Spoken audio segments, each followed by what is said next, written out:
food security, and protection of coastal communities worldwide. Mangrove forests provide various non-timber forest products like firewood, fish, crabs, honey, and medicinal plants that are crucial for livelihood of many coastal communities and contribute to the subsistence and income generation. Mangroves can act as a form of natural coastal defense against storm, tsunamis, and also can control rising sea levels and also erosion. So mangoes are also called as green gods. So what is the other name? Green gods, because they play a critical protective role for coastal areas, acting like natural guardians of the shoreline. However, these ecosystems are under threat due to deforestation, pollution, aquaculture, and climate change. Mangroves are vanishing at an alarming rate faster than global forest loss, with significant ecological and economic consequences. Today, it is a World Mangrove Day, also known as International Day for the Conservation of Mangrove Ecosystem. So, in front of you, the mangrove plant is kept. See that mangrove plant? It will not grow anywhere, only in a specific environment in brackish water. All of you look at the plant.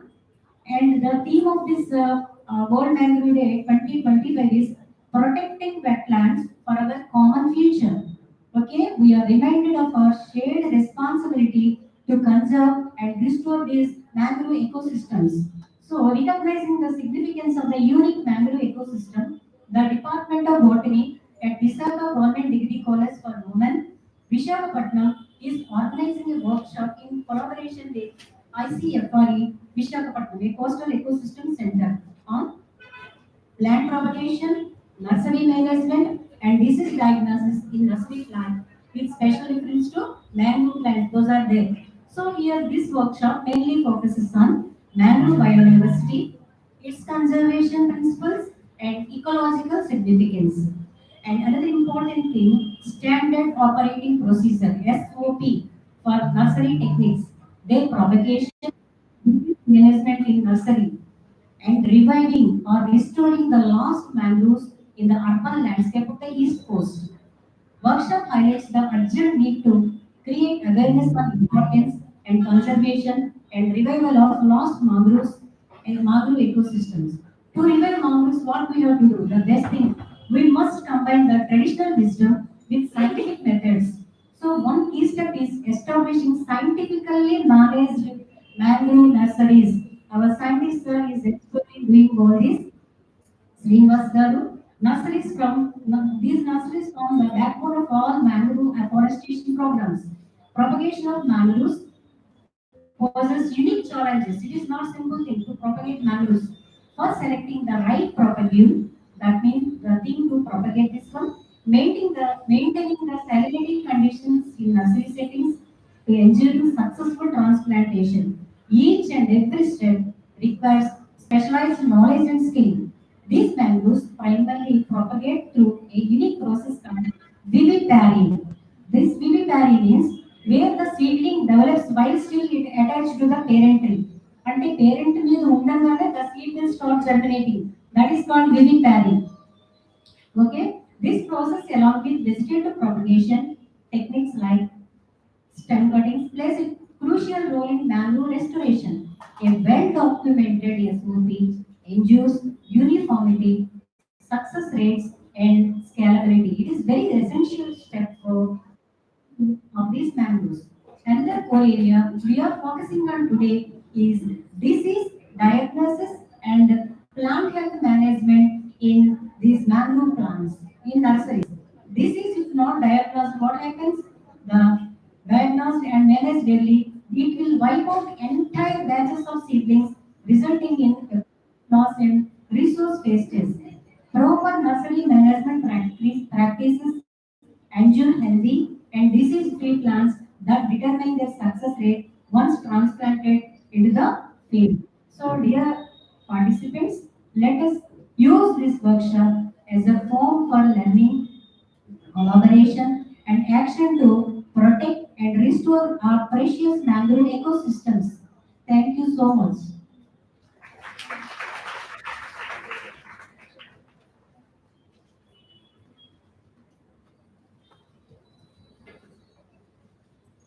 Thank you, madam, for your great words.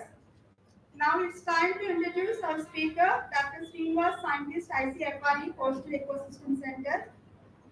Dr. T. Srinivas is a marine ecologist with a specialized academic and research background in marine living resources.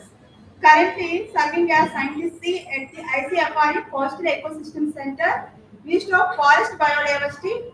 He has over a decade of research experience in marine biodiversity, coastal ecosystem management, mangrove conservation, and ecological assessments.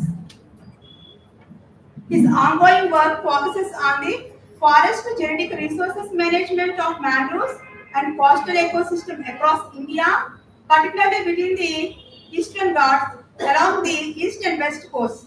He plays a vital role in advancing agroforestry, resource development, and promoting sustainable forest ecosystem practices through research, education, and technology dissemination. Previously, he served as a scientist B at the same institute from 2020 to 23 and held the position of research fellow at the CSIR National Institute of Oceanography, Mumbai from 2014 to 2020, contributing significantly to environmental impact assessments, pollution ecology, and aquatic biodiversity studies. Dr. Srinivas sir has contributed to multiple research projects funded by Ministry of Environment, Forest and Climate Change, state pollution control boards and private foundations focusing on mangrove rehabilitation, carbon sequestration and the development of ecological indices for ecosystems. His scientific contributions include publications in peer-reviewed journals and as frontiers in marine science, marine pollution bulletin, and environmental science and pollution research. His core expertise includes mangrove and coral reef ecology, coastal biodiversity monitoring and functional ecology, marine benthos and amphipod, tropopod dynamics, stable isotope analysis for ecological investigations. With a strong publication record and experience in national and international scientific forums, Dr. Srinivas continues to contribute meaningfully to the sustainable conservation of India's marine and coastal ecosystems. I heartfully welcome Dr. T. Srinivas sir to start his wonderful session. Thank you.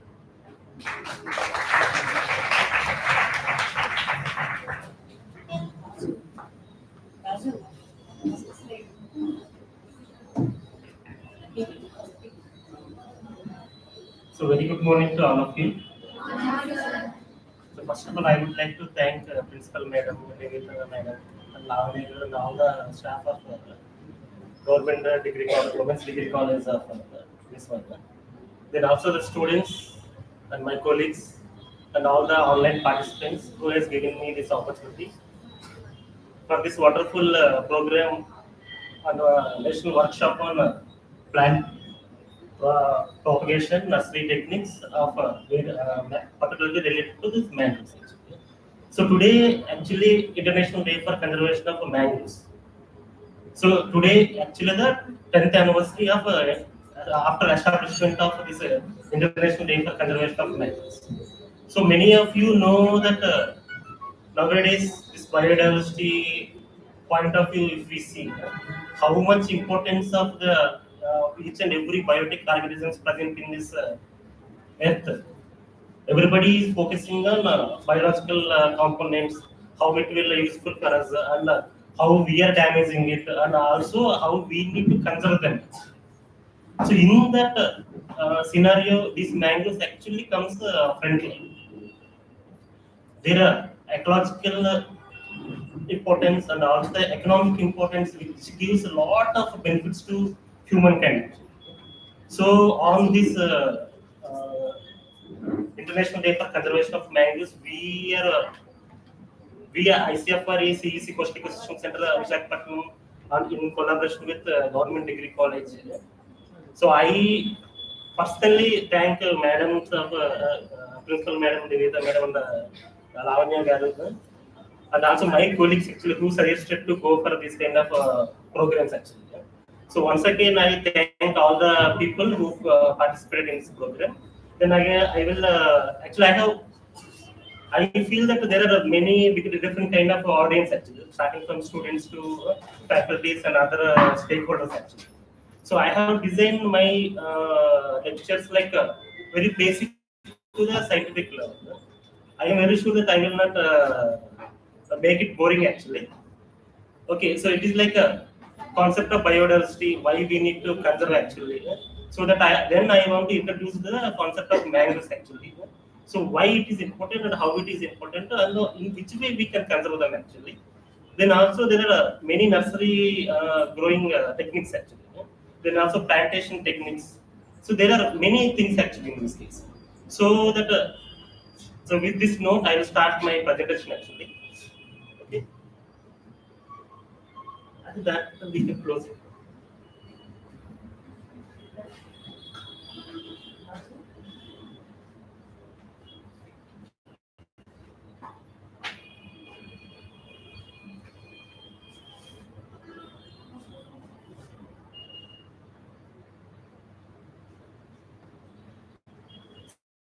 So first topic is on overview of biodiversity and conservation principles with an introduction to mangrove ecosystem and their ecological significance.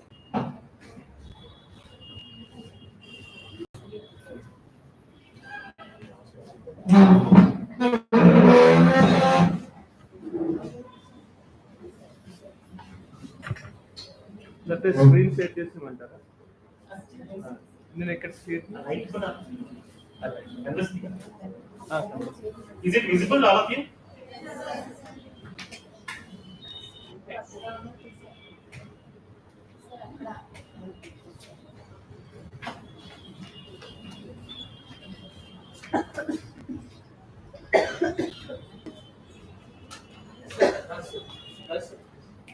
Screen sharing ఉంటుంది కదా ఒకసారి.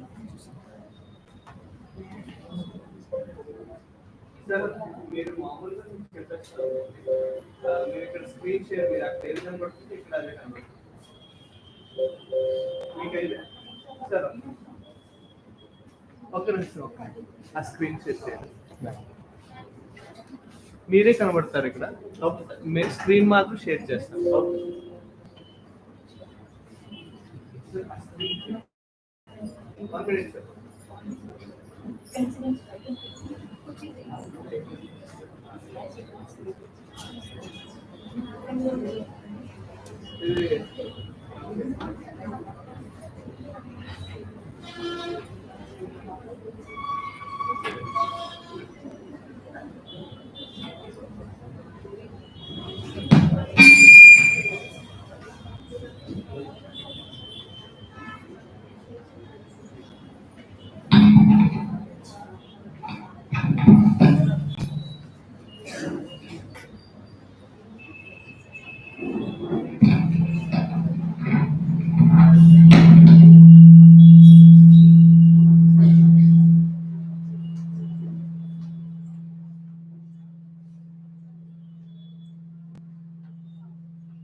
So actually there are two pictures in this. So which one you like actually? Okay? Which picture you like? Globe one you like? Why? So tell me the reason actually. Why you like the globe picture?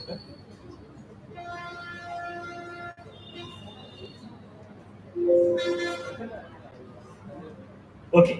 In these two pictures, which one you like? Which one? Anyone of you? So that's a picture.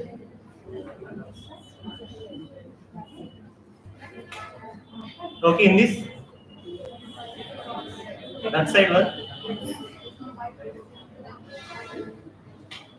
So in this is actually coral, picture of coral. This side is live corals and that side is dead coral actually. So which one you like in this? First one. So in this, second one. In this, so what you observed actually till now?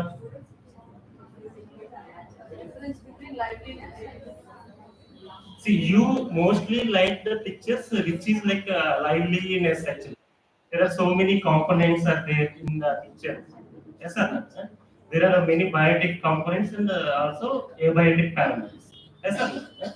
So our ecosystem, our nature is designed like that. Even we are there as a human beings. We are supported by many kind of biotic and abiotic parameters. And also there are many kind of organisms in this world. So all those organisms, living things are supported by many kind of biotic, abiotic parameters. So this is all combination actually.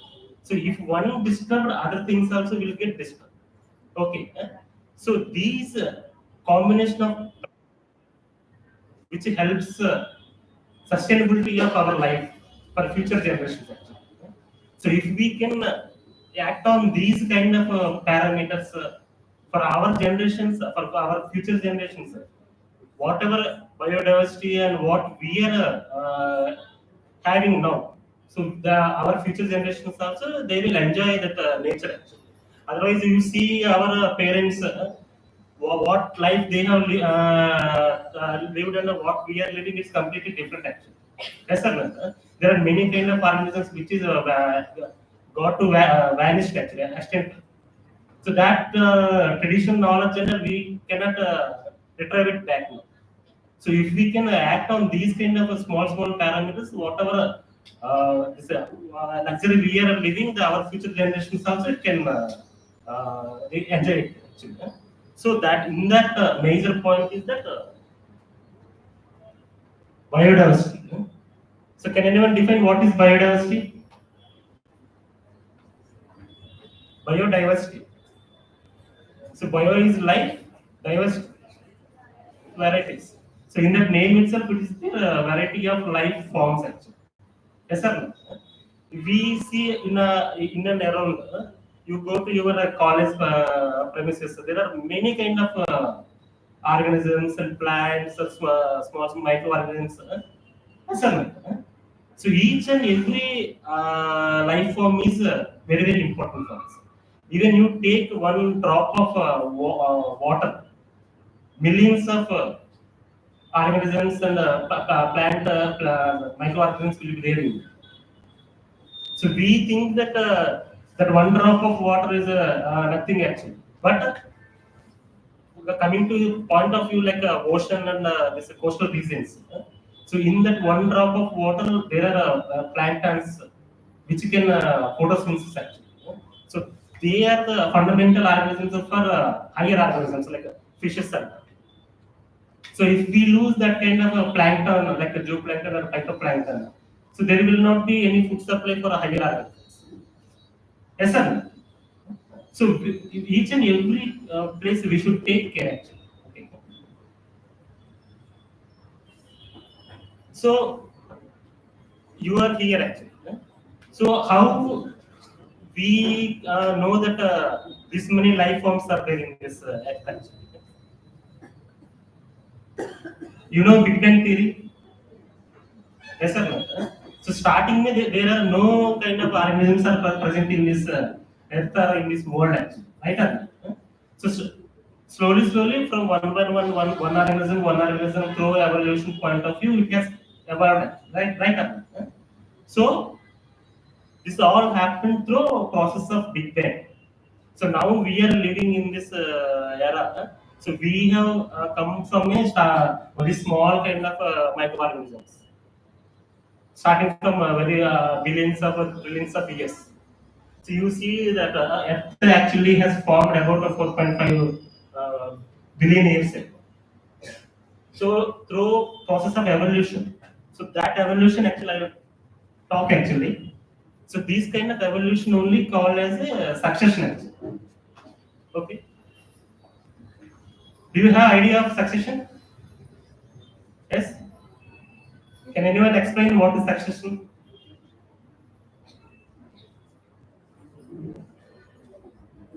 Actually, there is nothing actually. You take this room, you leave it for some years. So what will happen? This room will be full of dirty and then automatically plants will grow, then organisms will come. Yeah, huh? So the process is there. Even you no need to do anything. You no need to go for this big conservation activities or plantation, afforestation, those kind of things. We as a humans now we are doing. So, but it is not necessary for nature.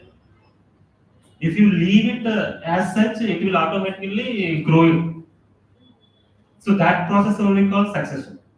So when there is nothing in this world, slowly, like a small organisms, like see lichens, then small plants, like after the grasses, then also tall plants, then then comes to the very big plants.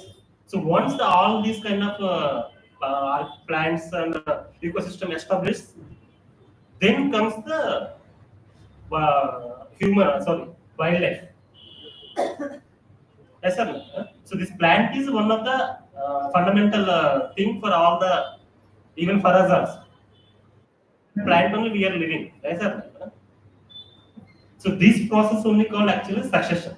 So in this succession also there are different kind of species are there. So starting species what it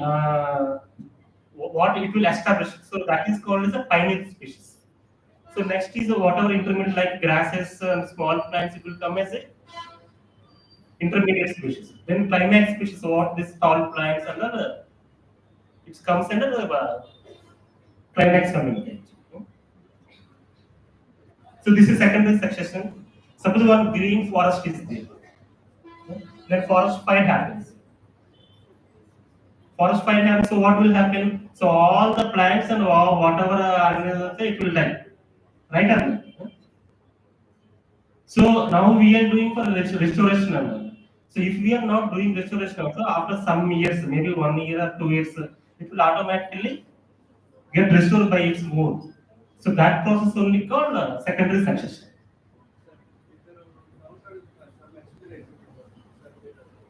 What are the terms?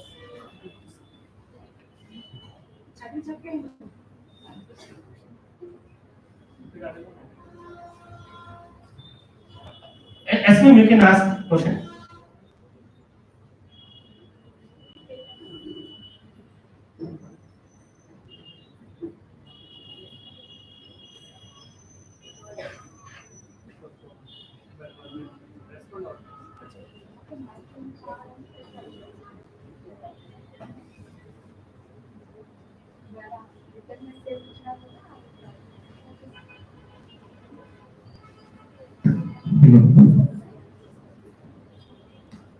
So you know types of biodiversity. So actually there are three types of biodiversity, like ecosystem diversity, species diversity, and the genetic diversity. So ecosystem diversity, can anyone define what is ecosystem? Okay, ma'am. Okay, ma'am. Okay.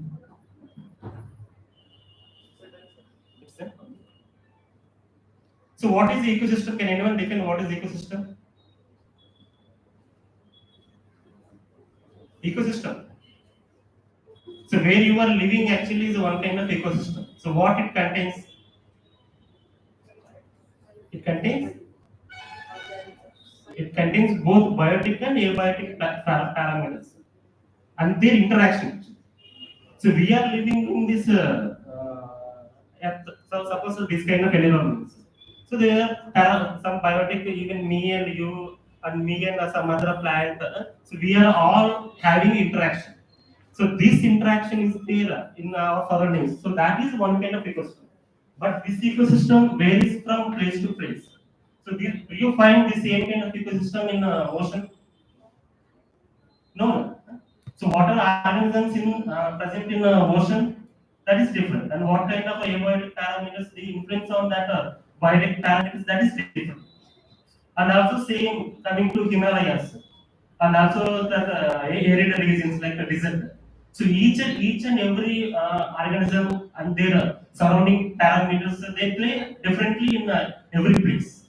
So these kind of biodiversity is called ecosystem biodiversity.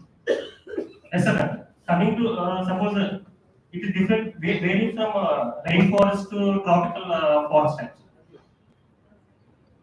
So we have Eastern Ghats. So but you go to West Kerala and you get Western Ghats. So whatever biodiversity is there in Eastern Ghats is completely different from Western Ghats. So whatever organism interaction is there, it's completely different from their part. So these kind of variation is called ecosystem diversity. Understood, no? So coming to species diversity, there are many species. Even we all as a one species actually. Yes, sir. Like this Felis, tiger and cat. They both are coming to same genus, but this species is very different because of genetic nature. In species diversity also there are different types of it, like alpha diversity, beta diversity, and gamma diversity. So alpha diversity means in one community, if there are different kind of species are there, that is called as alpha diversity. Suppose in this room, in your class, there are different kind of people. So that comes under alpha diversity. So, but it varies in beta diversity from your class to another class. If we are comparing and telling, it is as a beta diversity. Okay. So, but if we are taking a whole region, so that comes as a gamma diversity. So that's what actually what I said. So whatever Eastern Ghats biodiversity is there, that comes as a alpha diversity.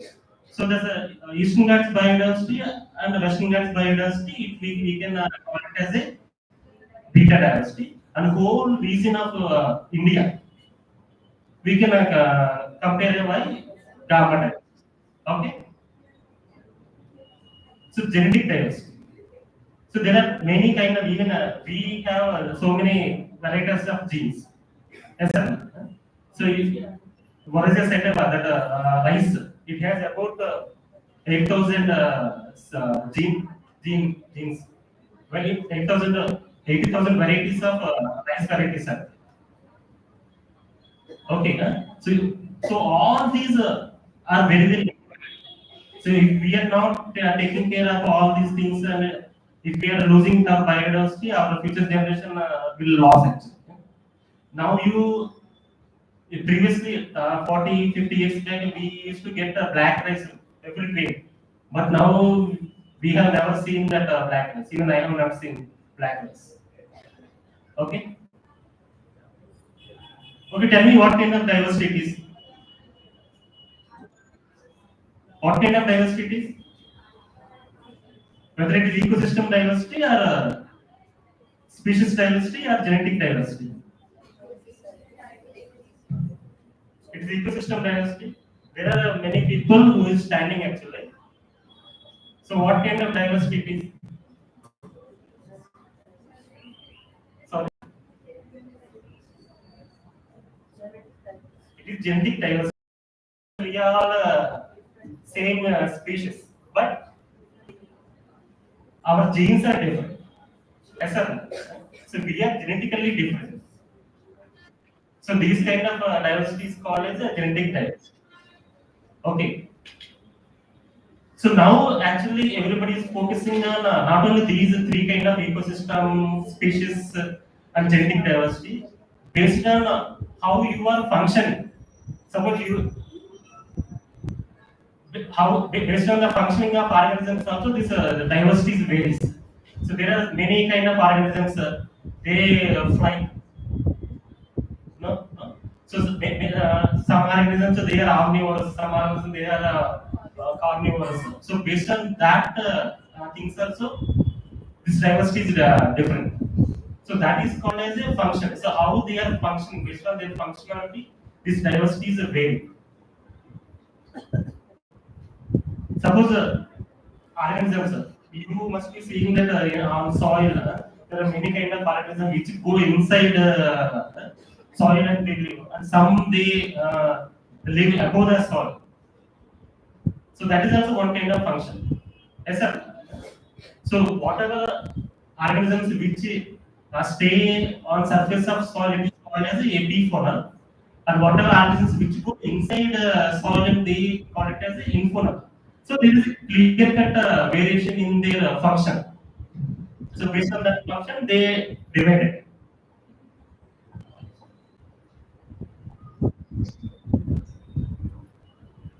So you see the diversity of distribution diversity. It's mostly concentrated at tropical regions. Can anyone tell what reason for high dominance of this diversity at tropical regions? Anyone? Towards poles like North Pole and Southern Pole, diversity decreases. But towards tropical regions, the diversity increases. Yes, sir. Any reason? Sorry? Because it activate atmosphere like sunlight and water or high effects for the plants to grow. Right, right. So we, as a near tropical region, there is enough for sunlight. But towards this North Pole and South Pole, there is a less amount of sunlight. So because of this sunlight, we have variety of plant life. So we have different plant life, and also there are organisms which depend upon these kind of plant. Yes, sir. So towards this tropical region, our biodiversity is more compared to North Pole and South. So you see the global biodiversity of plants. So it is also mostly concentrated towards tropical regions. Okay.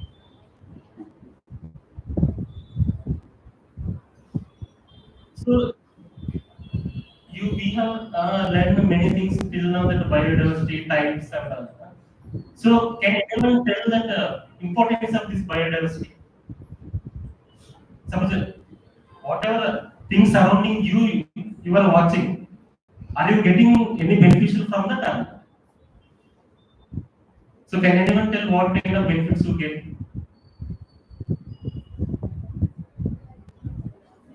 Suppose take example of plant.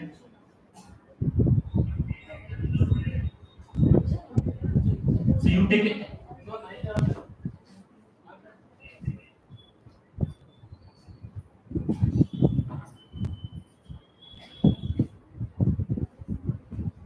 take example of one plant, whether it is useful for you or whether it is not useful, just ask. I think in online somebody is responding. So actually this biodiversity, you take example of one tree. You know, tree, how it will useful for us as a food, oxygen, for habitat. Yes, sir. In point of education, even it use transpiration, water cycle also it will help for us. Yes, sir. Like a tree, all the organisms, even we are living on not our alone, with the combination of other parameters will be here. So this is very, very important. You see that values like supporting services, provisioning services, cultural services, regulating services. There are 4 different kind of services this biodiversity will provide to us. In case of supporting services, it will give habitat for us. Like a tree, it will useful as a habitat. Then also this photosynthesis point of view. Photosynthesis point of view, it will support us. So it is giving supporting services. So coming to provisional services, even water transpiration it will help. Water cycle, they take water and also through the transpiration and it goes to atmosphere, then also it will come back and go. So this cycle. So it is as a provisional service. Then also regulating services. Even education point of view, research point of view, all we are working on these kind of services. We are getting benefit from these kind of things. Okay.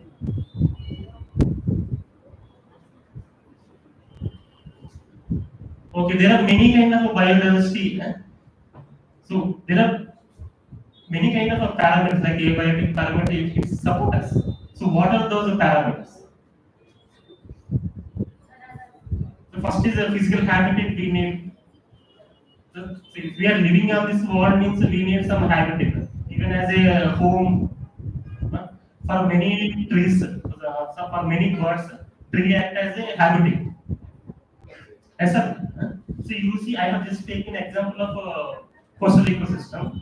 So you see how many habitats are there. Okay. So tree one habitat, soil as a one habitat, then water as a one habitat. Then also you see the backside of the hills and other things actually. So each and everything will act as a habitat for us. Yes, sir. Then oxygen, sunlight.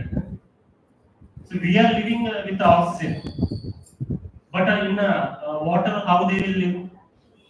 If you go to water, can you survive? Why? Because there is no oxygen. But we think that there is no oxygen, but even water also oxygen is there, but in the form of dissolved oxygen. So that dissolved oxygen will be utilized by many kind of aquatic organisms like fishes, prawns. So without these supporting parameters, all these organisms cannot survive. There are many conventional variables like a pH or TDS. So when comes to aquatic environment, this pH is a plays very important role. I have shown you the picture of coral. Coral. So in one picture I have showed is live coral. In one picture I have showed the dead coral. Okay. So that dead coral has a this pH. It becomes a dead. Because in that coral is made up of calcium carbonate.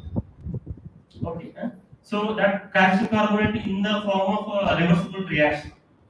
So if you get more hydrogen ions, this calcium carbonate will break calcium and carbonate and it will form with hydrogen carbonate. So when there is in water a lot of hydrogen, this calcium carbonate will get disintegrated.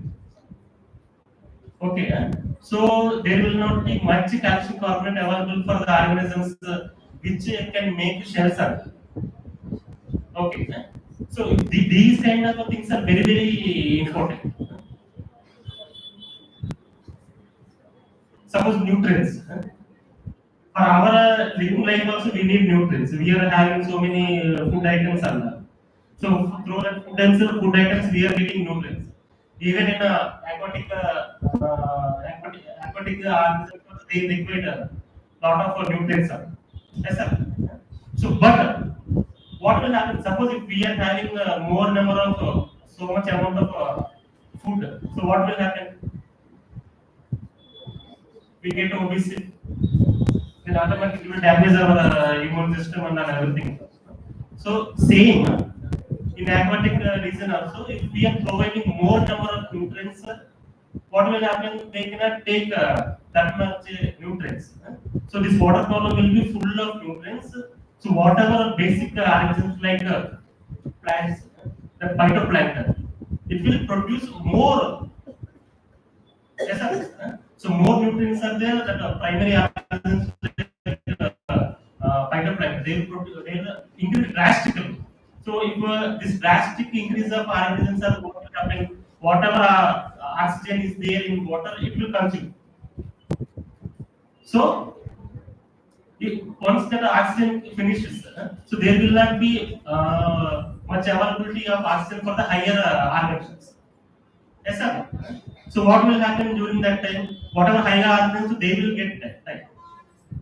Okay. So one side these higher organisms will die, and also one side is primary organisms. They will get replicate.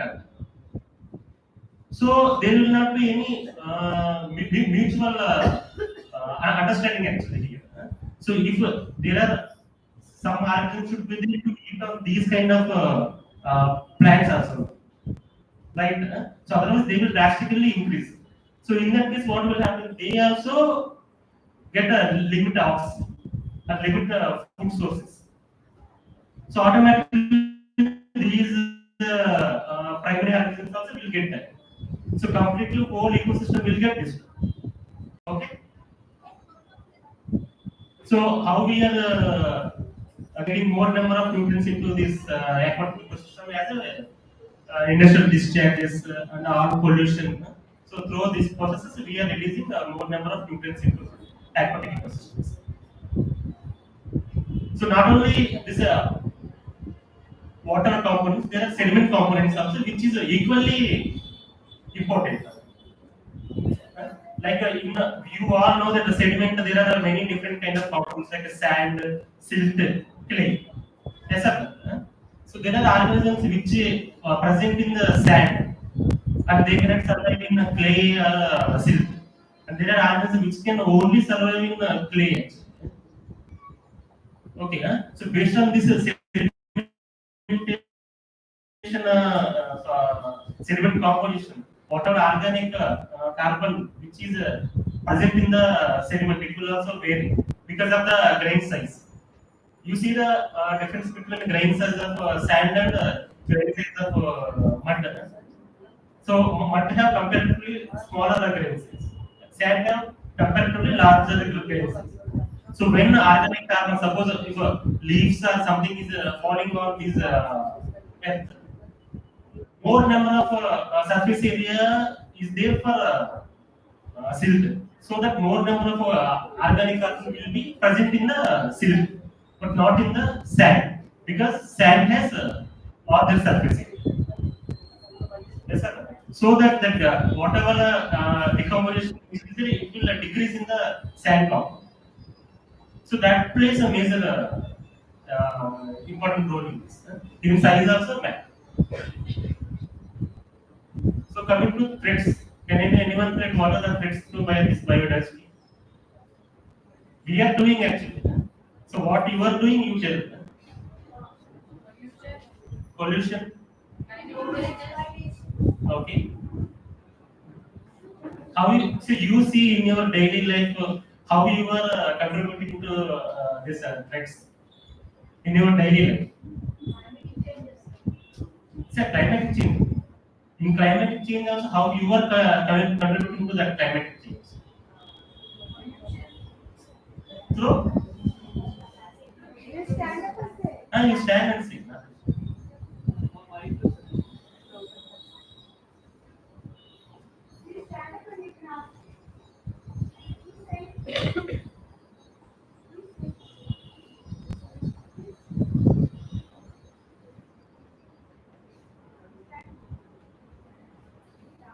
No problem, you see.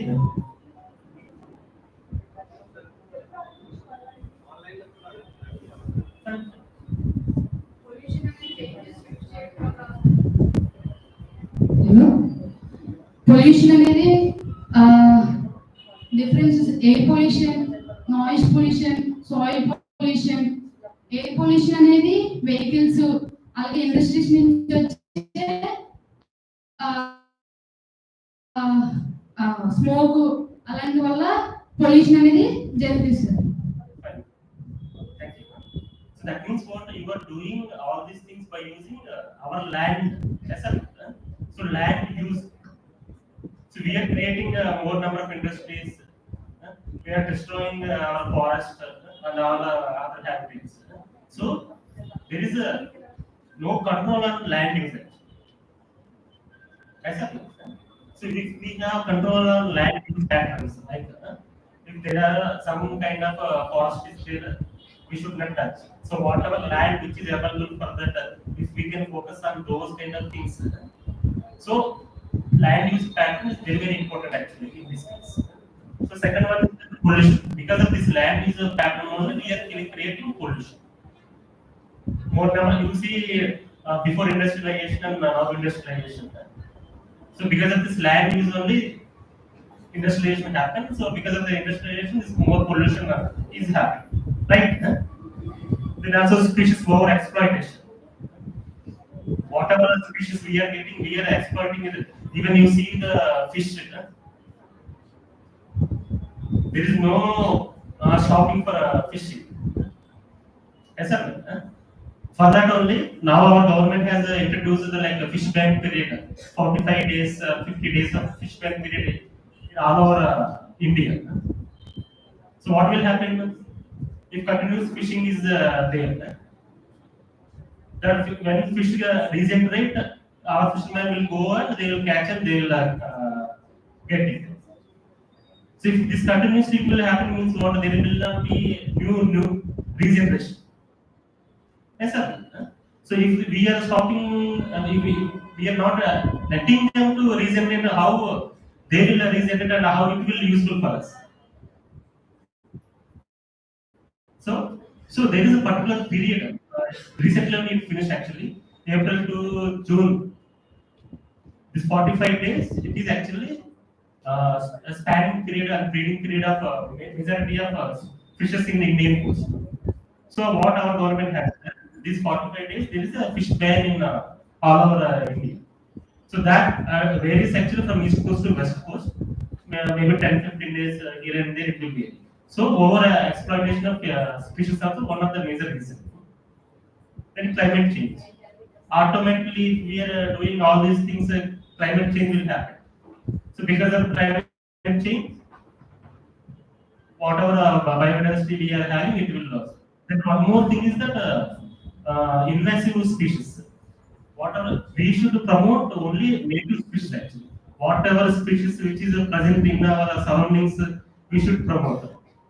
But what we are doing, we are taking our native species to some other place. So what will happen during these? What we can say that we transfer. Suppose somebody is coming to our area. So first of all, they have to cope up with these area. Yes, sir. So whatever resources will be used by these native plants or native organisms, that invasive species also will be shared by, yes, sir. So automatically whatever resources available for native organisms, it will get depleted. Right? Suppose in your home four people are, you have 1 kg of rice. But suddenly four people are came. Right? So whatever quantity of food you will get, it will automatically get decreased. Right? So this process will continue. So whatever that invasive species which comes from outside, it will take over a native organisms. So there's a chance. Yes, sir. So finally, what will happen? This native biodiversity will go. It will disappear. So finally, this whatever foreign species or foreign plant, it will get served. So we will lose our native biodiversity. So we should stop these kind of invasive species also.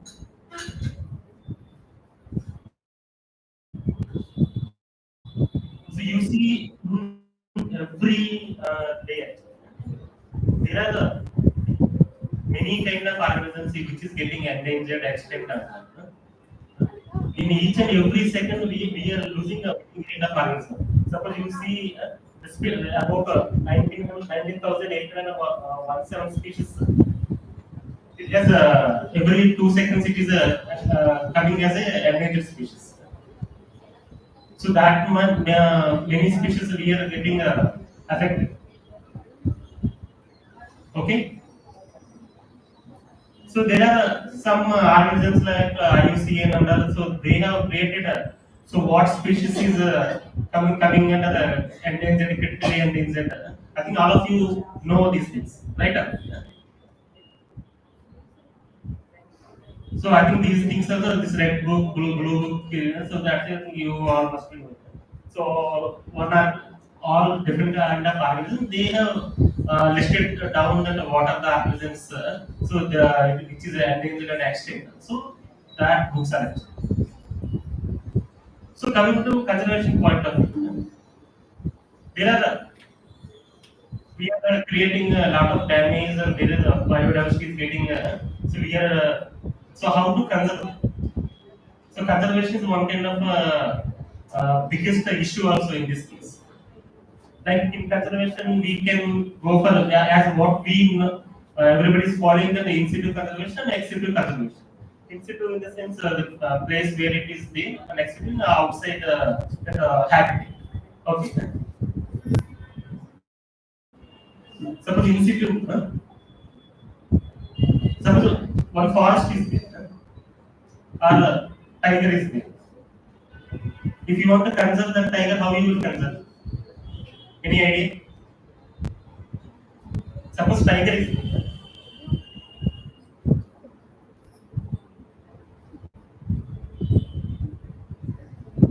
Suppose tiger is there in a forest, how you will conserve? You will go and every day do this kind of things and you will give food and you will whether it will get cancer or not. Whether you can do that? No. So instead of that, what you have to do? Okay. Then first of all, you should conserve the natural habitat. Accept. So if you are not entering into that area, if you are not disturbing that organisms, automatically you are helping them. You are not disturbing them first of all. So if you can do that, they will be first conserving their own habitat. So through the process of this wildlife sanctuaries, then the biosphere reserve, national parks, so we can conserve actually. Even in Visakha, we have one wildlife sanctuary. Anybody knows that? In Visakha, Kambalkonda Wildlife Sanctuary. So why it is named as a wildlife sanctuary? Through conservation, but you should know why and you should not enter in that area. And if you enter also, you should not pose any disturbance to that particular organism which is present in that area. So they are the hotspots of the risk. So if you can conserve that habitat, automatically they will. So these kind of conservation is called as executive conservation. So executive conservation में what she said that to use taking out from that region and bringing to zoo, then conservation. So that is a concern of executive conservation. So incidentally, one major thing is that area is also one of the economic parameters. And core zone, buffer zone, and transition. One, one tiger is there. So in that core area will be there, maybe 500 or 1 square kilometer. So that you could not go on any kind of research activity also. It could be conducted in that region. Okay, but outside that region, maybe some occasionally it will come. So that is declared as a buffer zone. So out of that region again declared as a transition. So in core zone we should not conduct any kind of activity also, research activity. In buffer zone we can conduct some kind of research activities, but in transition no, all activities are accepted. So accepted consideration what I have already told. So biodiversity hotspots. So we have seen that India is one of the biodiversity hotspots. So like that, all over world there are many biodiversity hotspots. Are there. Suppose all over the world, actually 36 biodiversity hotspots. India also one of the biodiversity hotspots. So can anyone tell the biodiversity hotspot of the India? Western Ghats, Eastern Himalayas, it's there actually. Western Ghats, Himalayan region, Northeast region, third one, the fourth one, Andaman and Nicobar Islands. That's in the picture it is there. So these four are biodiversity hotspots for India. Okay. So there are some criteria will be there only the four hotspots. So other regions are not hotspots. So there should be some criteria, right? So that criteria is include this one actually. So that region it should have at least 1500 bachelor plants. That is also endemic to that region. Okay. So 1500 bachelor plants should be there in that region. Endemic bachelor plants. And also you should have more vegetation left more than 30%. So as I said that previously, the invasive species, so that should not cross more than that native biodiversity should be more than 30%. Then only you can call it as a hotspot. Okay. Okay. Now we have seen these many biodiversity elements and their importance, the hotspots, how it is useful for us. So one major biodiversity in this world which is useful for us is like which we have to conserve and how it will useful for us is mangroves. Have you ever heard of mangrove? Yes. So can you define what is mangrove?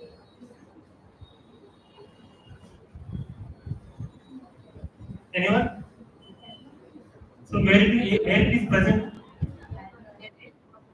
Sorry, have you seen that? Sundarban Delta. You have heard, but have you ever visited or whether you have seen that? Sir, do you know what is the importance of that mangroves? No.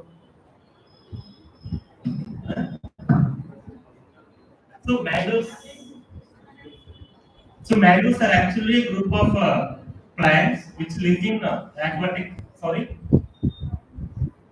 you know you can please.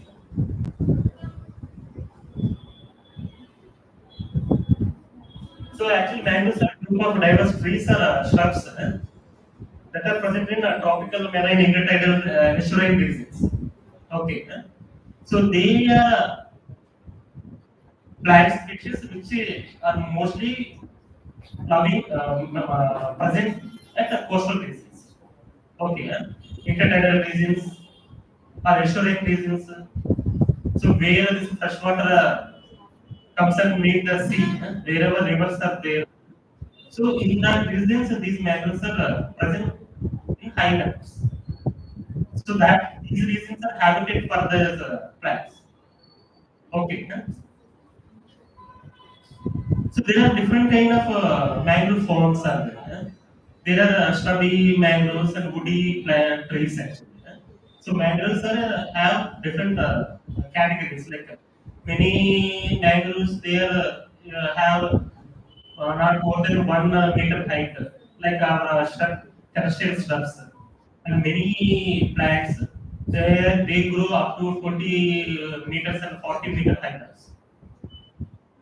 Okay. Then based on their location also it is varying. Have you ever heard of estuarine region? Estuarine region. Estuary means a place where freshwater comes and meets the sea.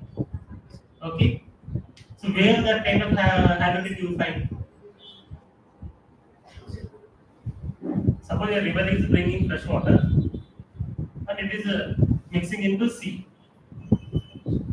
So in Andhra Pradesh, where you find that kind of regions? Godavari, Krishna. So they are the freshwater rivers in Krishna district and Godavari region. So they bring lot of freshwater from high upper areas and they mix with the Bay of Bengal. Okay. So in this particular region, what happens during that mouth, salt seawater has a salinity, I mean salt content, right? Then this freshwater have no salt content. So once it gets mixed up, there is a kind of average salt content. Yes, sir. So these regions are very suitable for these mangroves. Okay, not high amount of salt content, not very low amount of salt content. Where this estuarine regions like where river comes and meets the sea, So these regions forms the major habitat for this. Not only these estuarine habitats, like the deltas, uh, where regeneration can occur very rapidly because a lot of land is available for their regeneration. Okay. Then also river banks and lagoons, then coastline areas or overwash islands. So all these things are habitats for mangroves. So this is a typical mangrove ecosystem. So this is the only ecosystem which contains soil, water, and trees. Okay. So no any other ecosystem in this world have these three parameters actually: tree, soil, and water combination. That too salt water combination. So you see here, even whatever parameters which is present in the sea, and also terrestrial region is land and atmosphere, and also which is supporting parameters of plant. So these organisms should cope up with all these kind of things actually. Yes, sir. So because of its presence, it makes it a unique habitat. Okay. So you again see the distribution of this mangroves. So it is again concentrated towards the tropical region. Reason? Reason is the same which previously also we have spoken. Lot of sunlight is there. So it provides suitable environmental conditions for these kind of species. So even towards the North Pole and South Pole, there is not any mangroves actually. And that too, these mangroves are mostly concentrated in Asian region actually. You see that towards India and Indonesia, and Bali region and everything else.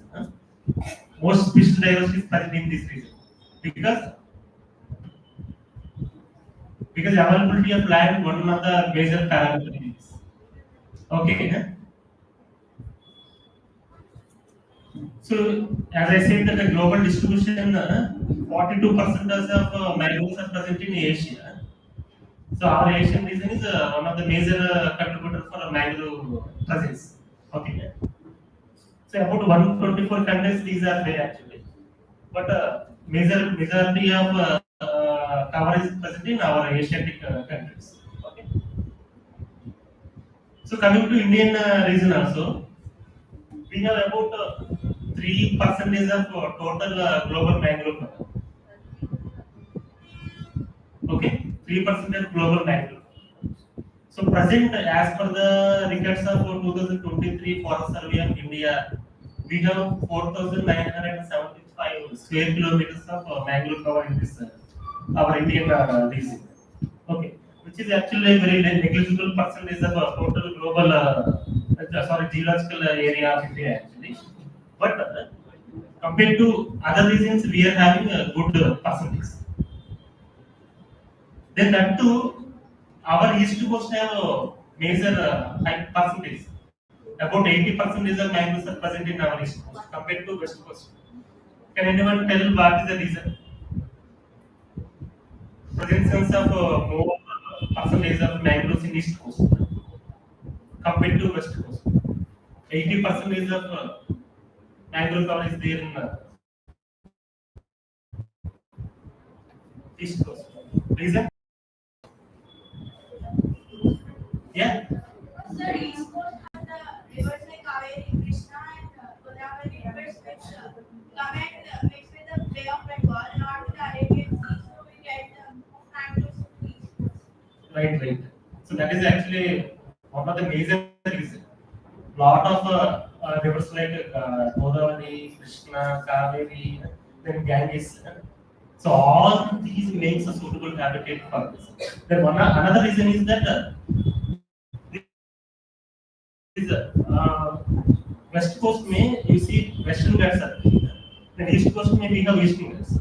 But in Arabian Sea and this western Ghats, there is no gap in between.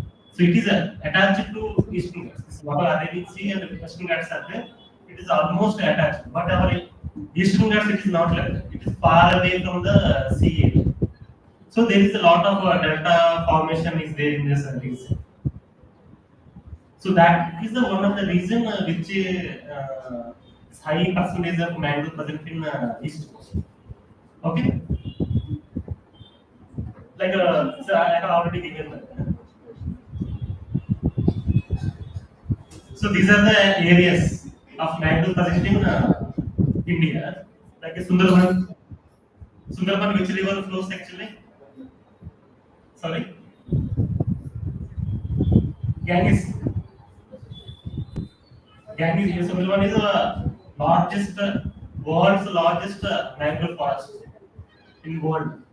But 60% of Sundarban area comes under Bangladesh. Only 40% comes under India. So even though that 40% makes India's largest mangrove forest. Okay. Then Visakha, then Krishna, sorry, Koringa. Have you heard of Koringa? Koringa mangroves. Kakinada. So this is the second largest mangrove forest. Then coming to Tamil Nadu, we have Pichavaram, even in Kerala, Maharashtra, like Goa, Gujarat. So in all regions, we have mangroves. Okay. So if we the classification of the mangroves, they are classified majorly based on five characters. Like zones where it is present. Then also there is salinity, that the salt content of the water present in the area. Then also there are root penetration. Then color. Then also there are morphological and physiological characteristics. Okay. So based on these five parameters, mangroves are classified.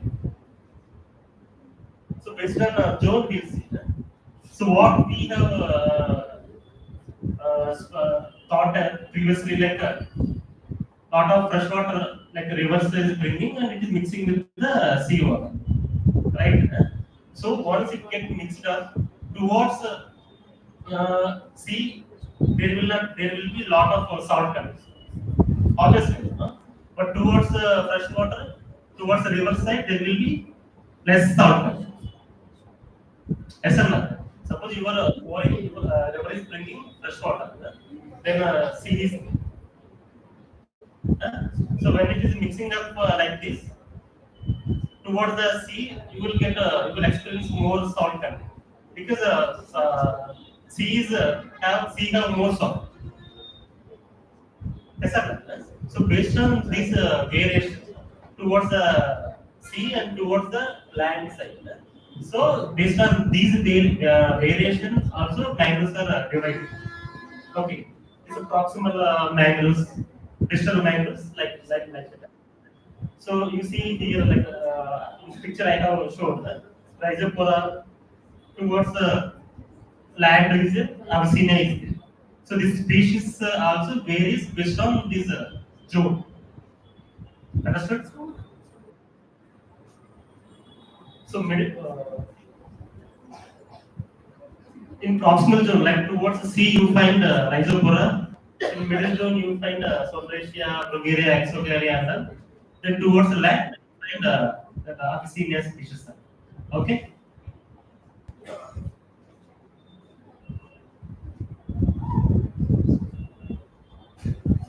Is that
not only based on this zone wise, the salinity also plays very important role.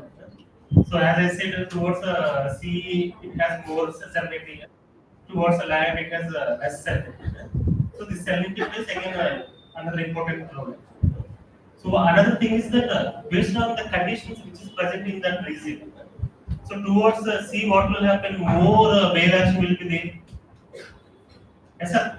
So you go to beach and then you see more waves.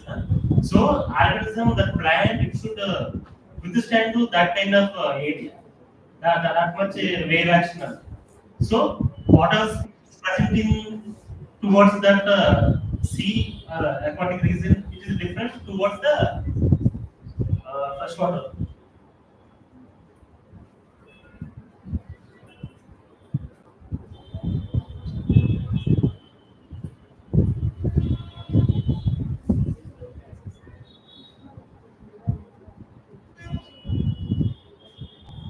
Okay, based on salinity, we know that. Can anyone tell what is the average salinity of sea? No idea. See, average salinity of sea water is 33 parts per thousand. Actually. So that much content of salt is. So when the salt water, fresh water comes and mixes with this, it will get diluted. Okay. So based on these salinity zones like euhaline, polyhaline, mesohaline, oligohaline, ligmatic, so these species will vary. Okay.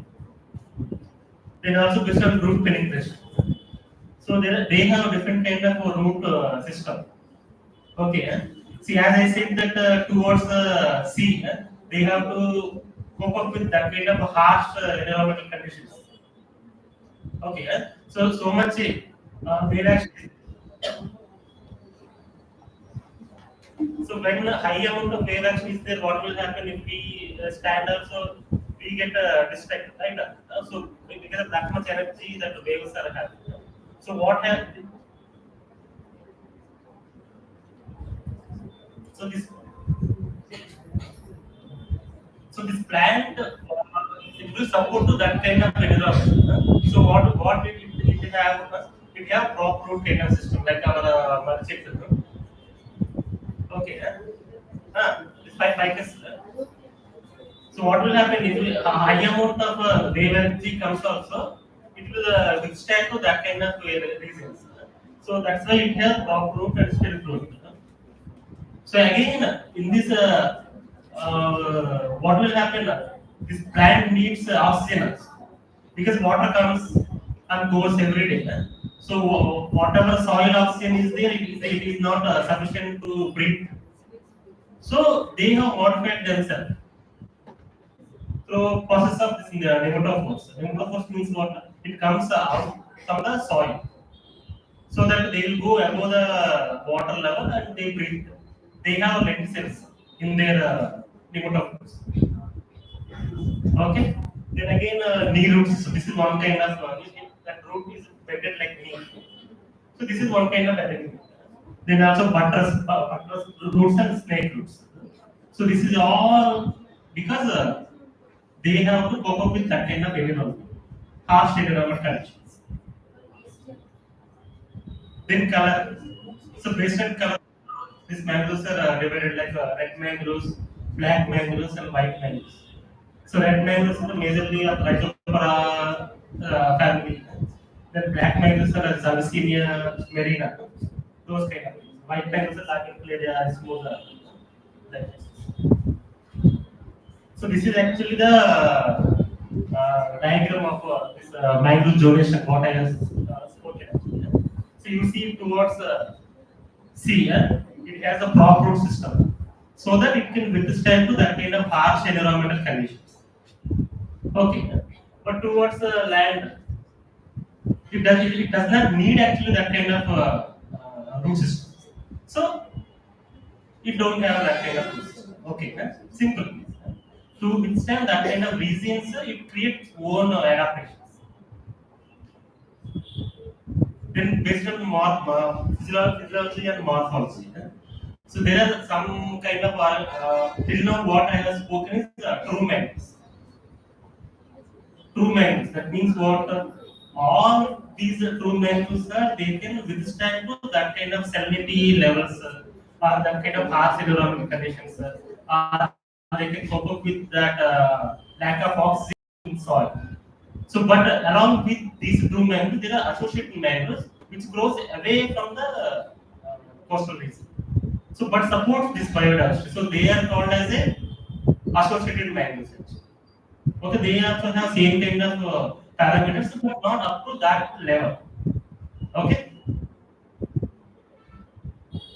so this is like suppose two mangrove which is like isopolar. As I said that it can tolerate in 35 ppt of salinity, salt content. But the associated species it cannot tolerate in that kind of salinity. But maybe 10 or 15 that range of salinity it can survive. Okay. So adaptations. Actually, till now, what I have said up to as one kind of adaptation. So like breathing roots, the nematophores. Okay. So why there is a normal terrestrial plants we don't see these kind of nematophores coming out from the soil, right? So but these mangroves they adapt themselves to breathe. They come out of the soil and above the water level, so that they can have enough oxygen content. Okay.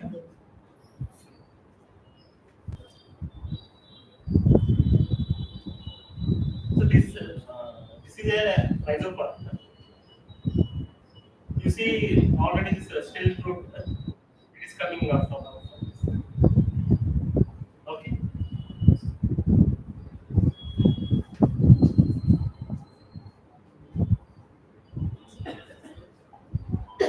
So another important major parameter is how they will reproduce. So normal plants how they will reproduce. Any idea? Through seed it will fall. So automatically it will grow like a new plant. So, but in these kind of systems where high wave action is there, less amount of salinity is there, how these plants will survive? If suppose a seed falls from the tree, automatically it will wash away from that region. So, in that case, what it has to be? So, for that only it has a system called vivipap. So, vivipaping means when the seed is attached to the plant itself, it will germinate. Okay. So generally, normal terrestrial plants, once the seed comes and falls, and when it touches the land, that soil, then only it will get germinate. But here, what will happen? Once the seed is attached to the plant itself, it will germinate.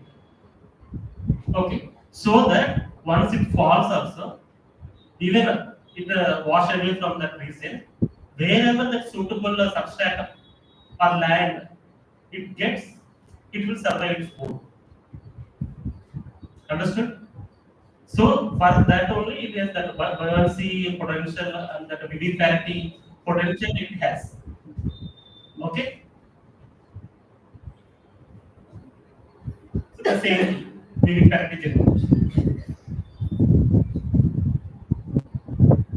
You see that the seed is attached already to the plant. So through that seed already germination is happening, that radicle is which is coming out. You can see here. This is the seed. So it is coming out. Okay, what I was just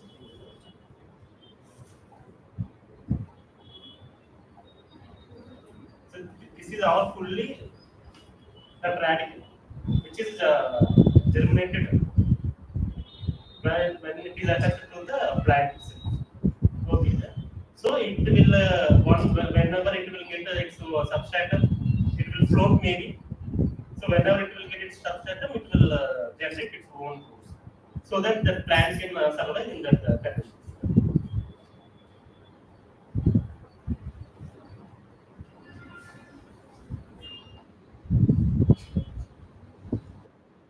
Again, it's not.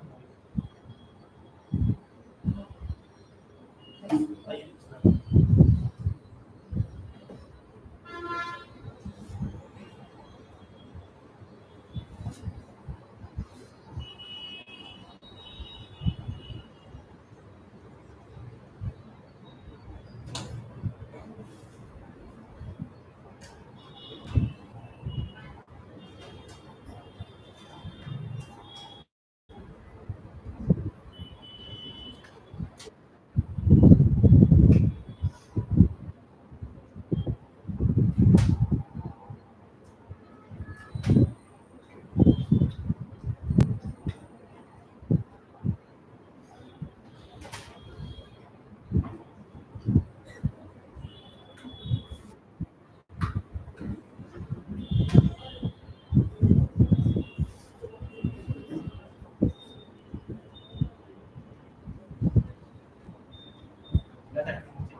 Right.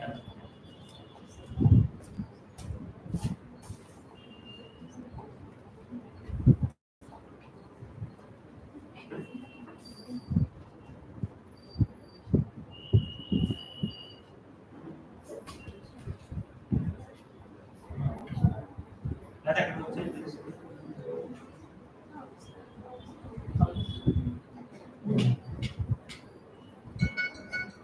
మధ్యలో వెళ్ళిపోతారా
So previously,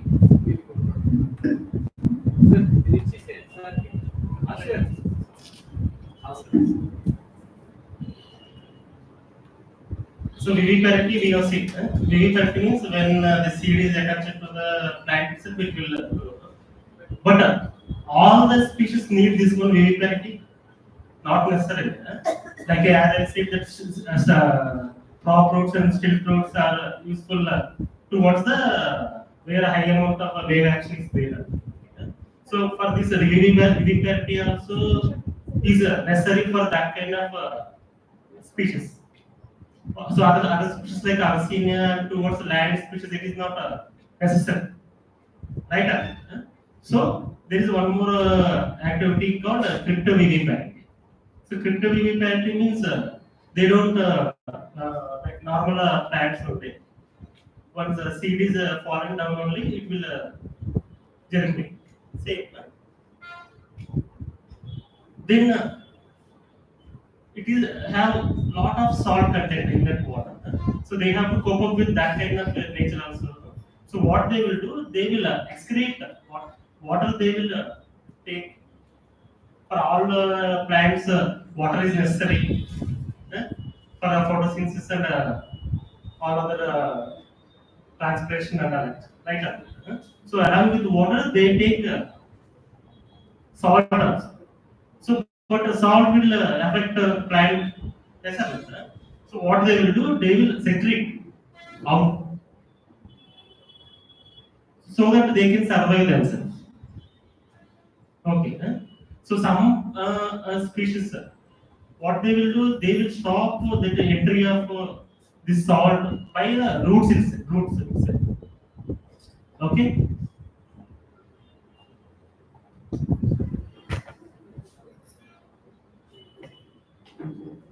Some plants, some species, they stop this entry of this salt by root itself. But some plants, whatever the salt content enters into the system, they will secrete through leaves, so that plant can survive itself. Okay.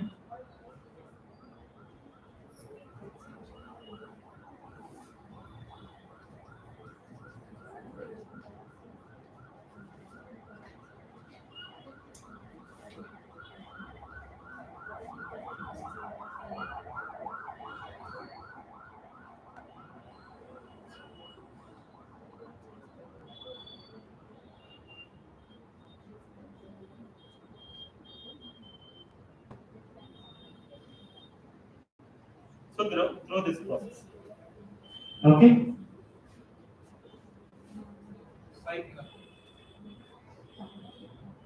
So another important thing is You all know that nowadays climate change is happening. Yes or no? Huh? So, what is the major reason for climate change? Global warming and carbon dioxide. Huh?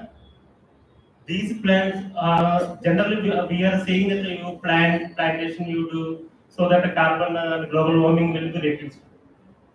Yes or no? Huh? So why anyone can tell anybody of you tell that why we need to plant the trees to reduce global warming?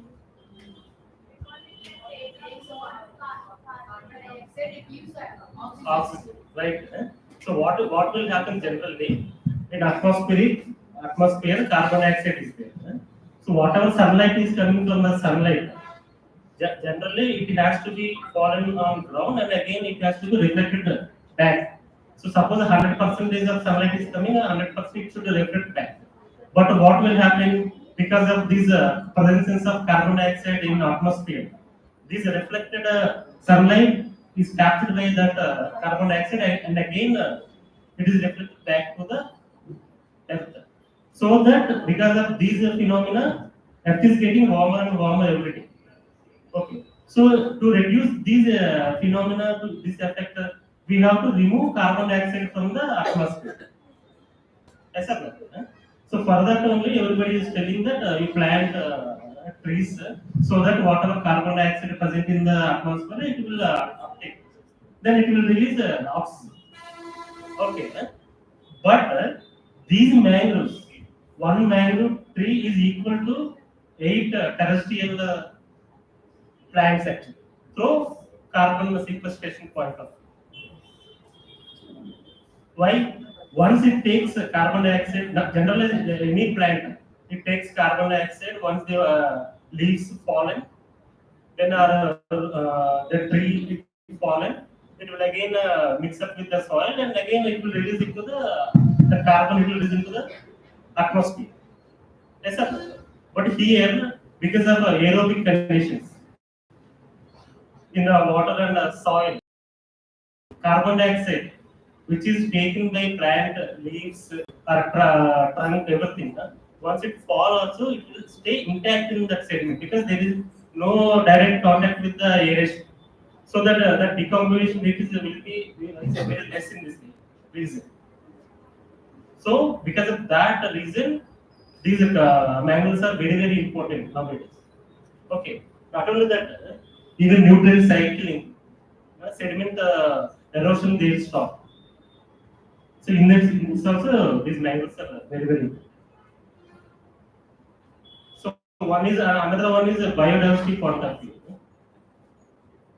I told you already. This is the only ecosystem we have combination of water, sediment, and atmospheric and tree. So all the components of biodiversity it will help. Like water biodiversity, like fishes, plankton, other crabs, everything, and also soil components, all microorganisms. Then what we can say that birds and many birds come from several places to these mangrove wetlands to feed and to breed, and also many fish to avoid predation. They come here and they will get protection in their root system because their root system is like that. And many fishes they use these mangroves as a breeding and feeding grounds.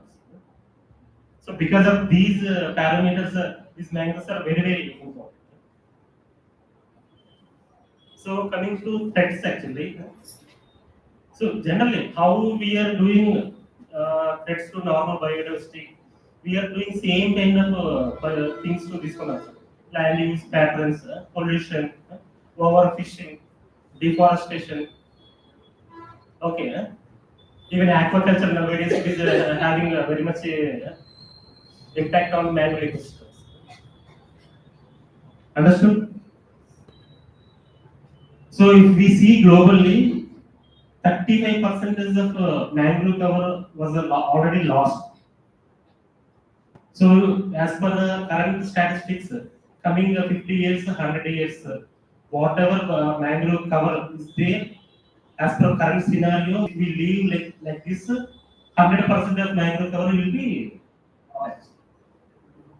So now this is the right time to act actually to conserve or protect these mangrove ecosystems. Not only globally, even in India also same kind of scenario is there. So you see in 2011, you see that 7,516 square kilometer of area was there. But as per the records of 2023, we have only 4,992 square kilometers. So you see how much percentage of mangrove are lost in past of 13 years. If this continues, the same, we will not be getting any mangroves actually. So whatever benefits we have to get from this, we will be losing. So our future generations, we will lose that benefits. So now I'll stop actually with this. I'll show one video so that you can connect more why these mangroves are important, how it will be. I think many of you may not see in that language. Okay. So,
Sir, last time the places ಎಲ್ಲ ಅದೇ ಅದೇ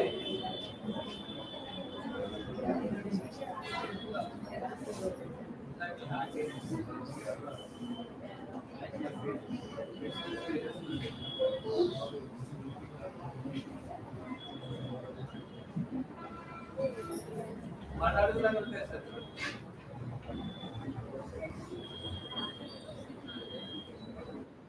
sir places ఉందామా? ఒకసారి pass చేసి pass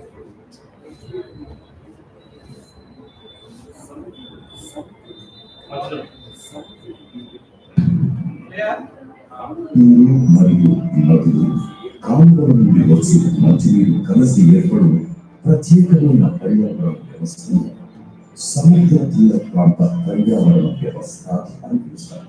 ఈ సముద్ర తీర ప్రాంతంలో నిర్లక్ష్యానికి గురవుతున్న మడ అడవులు అనబడు ఒక ప్రత్యేకమైన పర్యావరణ వ్యవస్థ ఉంది. మడ అడవులు అద్భుతమైన జీవ వైవిధ్యం కలిగిన పర్యావరణ వ్యవస్థ.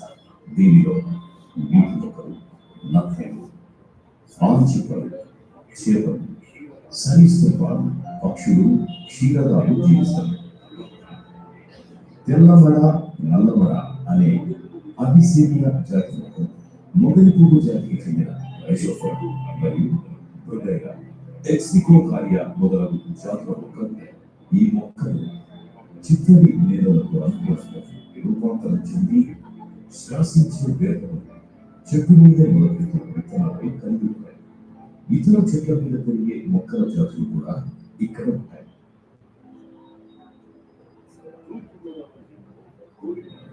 తూర్పుగోదావరి జిల్లాలో కోరిక వన్యప్రాణి భారతదేశంలో రెండవ అతిపెద్ద మడ. ఇది దాదాపు 85,000 ఎకరాల విస్తీర్ణాన్ని కలిగి ఉంది. కృష్ణా వన్యప్రాణి అభయారణ్యం దాదాపు 60,000 ఎకరాల మడ అడవులను కలిగి ఉంది. భారత అరణ్య సర్వే రిపోర్ట్ ప్రకారం రాష్ట్ర అటవీ శాఖ చేసిన పునరుద్ధరణ పనుల వలన ఈ మడ అడవుల విస్తీర్ణం పెరగడం కనుక వాటి నాణ్యత కూడా వృద్ధి చెందింది. స్థానిక ప్రజలను చైతన్యపరచడం, జీవ సంపదలు పరిరక్షించడంలో వారి భాగస్వాములు చేయడం ఈ పునరుద్ధరణ పనులకు తోడ్పడుతుంది. భౌగోళిక పర్యావరణ వ్యవస్థతో పోలిస్తే ఈ మడ అడవులలో జీవ సంబంధ ఒత్తిడితో 4 నుంచి 6 రెట్లు ఎక్కువ ఉంటాయి. గ్లోబల్ వార్మింగ్ తగ్గించడానికి ఈ పునరుద్ధరణ వాటిలోని జీవ వైవిధ్యాన్ని సజీవంగా ఉంచడం, ఈ జీవ సంబంధ బహు నిల్వలను స్థిరంగా ఉంచడం చాలా అవసరం. దృఢంగాను అందంగాను ఉండే సముద్ర భాగం సుదూర సముద్రాల నుంచి గూళ్ళు కట్టుకొని గుడ్లు పెట్టడానికి మన తీర ప్రాంతాలకు వస్తాయి. ఇక్కడ గుడ్లు పెట్టి అవి మళ్ళీ వెనక్కి వెళ్ళిపోతాయి.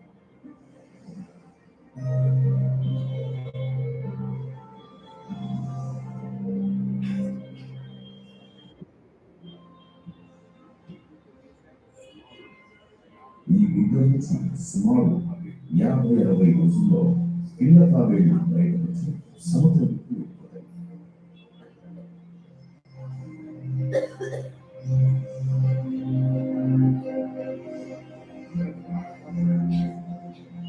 ప్రతి ఆడతాబేలు ఏ తీరంలో నిలబడుతుందో అదే తీరానికి పెద్దయ్యాక గుడ్లు పెట్టడానికి ప్రకృతిని అటువంటి ప్రకృతిని కాపాడడం మన బాధ్యత.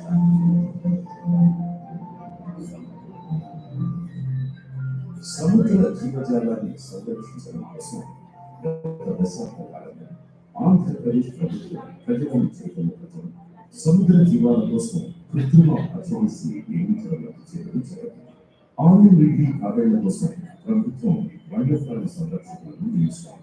ఎన్టీపీసీ మరియు కొన్ని స్వచ్ఛంద సంస్థలు గత 4-5 ఏళ్లుగా రాష్ట్ర ప్రభుత్వం చేపట్టిన సంరక్షణ చర్యల్లో భాగస్వామ్యం వహిస్తున్నాయి. సాధారణ పిల్లికి రెట్టింపు ఆకారం ఉండే చేపలు కట్టే కీడి అనే నిశాచర జీవి ఈ మడ అడవుల్లో చురుగ్గా ఉంటుంది. ఈ పిల్లి చేపలను, కప్పలను, పీతలను, పాములను, పక్షులను, పెద్ద జంతువుల కళేబరాల్లో మిగిలిన మాంసాన్ని తిని జీవిస్తుంది.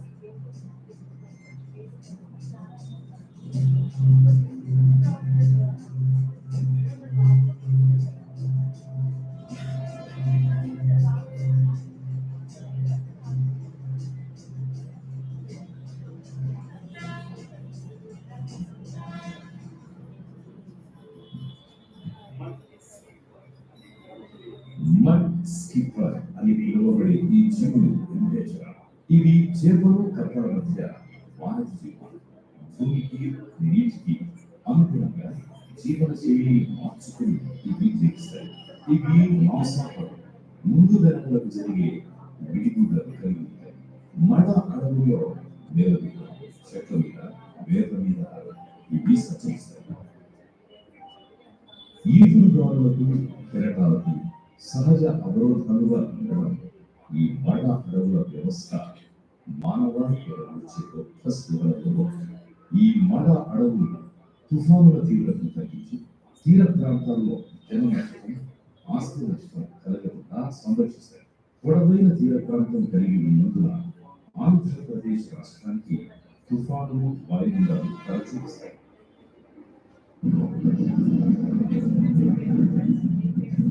కొన్ని సంవత్సరాల క్రితం వచ్చిన పెథాన్ తుఫాను కాకినాడ తీరాన్ని విధ్వంసం జరగకుండా అక్కడున్న మడ అడవుల్ని కాపాడారు. ప్రపంచంలోని శాస్త్రవేత్తలందరూ ప్రభుత్వం చేపట్టిన అటవీ సంరక్షణ చర్యల్ని మెచ్చుకున్నారు. ఈ తీర ప్రాంత మడ అడవుల వ్యవస్థలు ప్రకృతి ఆంతరకం నుంచి తమను పరిరక్షించుకోగల సామర్థ్యాన్ని కలిగి ఉన్నప్పటికీ మానవ జోక్యం వల్ల కలిగే ప్రభావాల వలన ఇవి మిగతా పర్యావరణ వ్యవస్థల కంటే ముందుగా అంతరించిపోవడం అడవుల నరికివేత అశాస్త్రీయమైన చేపల సాగు రొయ్యల సాగు తీరాల వెంబడి నిర్మాణ కార్యక్రమాలు ఈ సున్నితమైన పర్యావరణ వ్యవస్థకు ముఖ్య ప్రమాదకరం. ఈ తీర ప్రాంత మద అడవుల పర్యావరణ వ్యవస్థ మీద కాలుష్యం కూడా చాలా ప్రమాదకరం. రసాయన వ్యర్థాలు ముఖ్యంగా శుభ్రపరచని రసాయన వ్యర్థాలను సముద్రంలో వదిలేయడం ఒక తీవ్ర సమస్య. అధిక దిగుబడి కోసం రసాయన ఎరువులు పురుగుల మందులు విచ్చలవిడిగా వాడడం వల్ల తీర ప్రాంతాల్లో అశాస్త్రీయ చేపలు రొయ్యల పెంపకం వల్ల ఈ పర్యావరణ వ్యవస్థలు కలుషితమవుతాయి. ఈ తీర ప్రాంతాలకు అక్కడున్న జీవరాశులకు పొంచుకున్న మరో పెను ప్రమాదం ప్లాస్టిక్ కాలుష్యం. ప్లాస్టిక్ వ్యర్థాలు కడుపులో ఇరుక్కుపోయి వాటి మధ్య చిక్కుకుపోయి చేపలు, సీడు చేపలు, తాబేళ్లు, పక్షులు ఇంకా ఎన్నో జీవరాశులు ఊపిరాడగా ప్రాణాలు కోల్పోతున్నాయి. అంతేకాక వాటిని తినే జంతువులకు మనుషులకు కూడా ఇది ప్రమాదమే. అయితే ఇంకా సమయం మించిపోలేదు. మనం ఈ పర్యావరణ వ్యవస్థని వదిలిపోగా మిగిలిన వాటిని ఇప్పటికీ కాపాడుకోవచ్చు. మొదటగా వీటి విలువని మనం గౌరవించి రక్షించుకోవాలి. కఠిన నిర్ణయాలతో నష్టాన్ని నివారించుకోవాలి.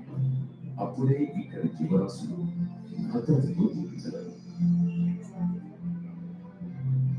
విద్యార్థులు, గ్రామీణ ప్రజలు, జాలరులు, రైతులు, పారిశ్రామికవేత్తలు, బయోడైవర్సిటీ మేనేజ్మెంట్ కమిటీ సభ్యులు, లాభాపేక్ష లేని సంస్థలు ఈ సున్నితమైన పర్యావరణ వ్యవస్థల అవసరాలను గుర్తించి వీటిని కాపాడుకోవడానికి సకల ప్రయత్నాలు చేయాలి. పర్యావరణాన్ని కాపాడుకోవడం అంటే మనలను మనం కాపాడుకోవడం. చేయి కలిపి మనమందరం ఈ ఉప్పు కయ్యల మన అడవుల పర్యావరణ వ్యవస్థలను, వాటి జీవ వైవిధ్యాన్ని కాపాడుకుని రాబోయే తరాల వారికి వారసత్వ సంపదగా ఇవ్వడానికి మన వంతు కృషి చేద్దాం. రండి, చేయి కలపండి, జీవ వైవిధ్యాన్ని, మానవాళి మనుగడను కాపాడండి.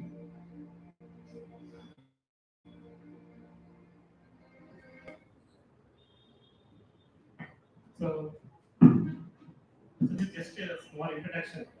I think now you understood what mangroves and how it is important, right? So now we'll see what kind of conservation activities we should focus actually. Okay. So second.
See, every one of you at least understood what mangroves and the yes.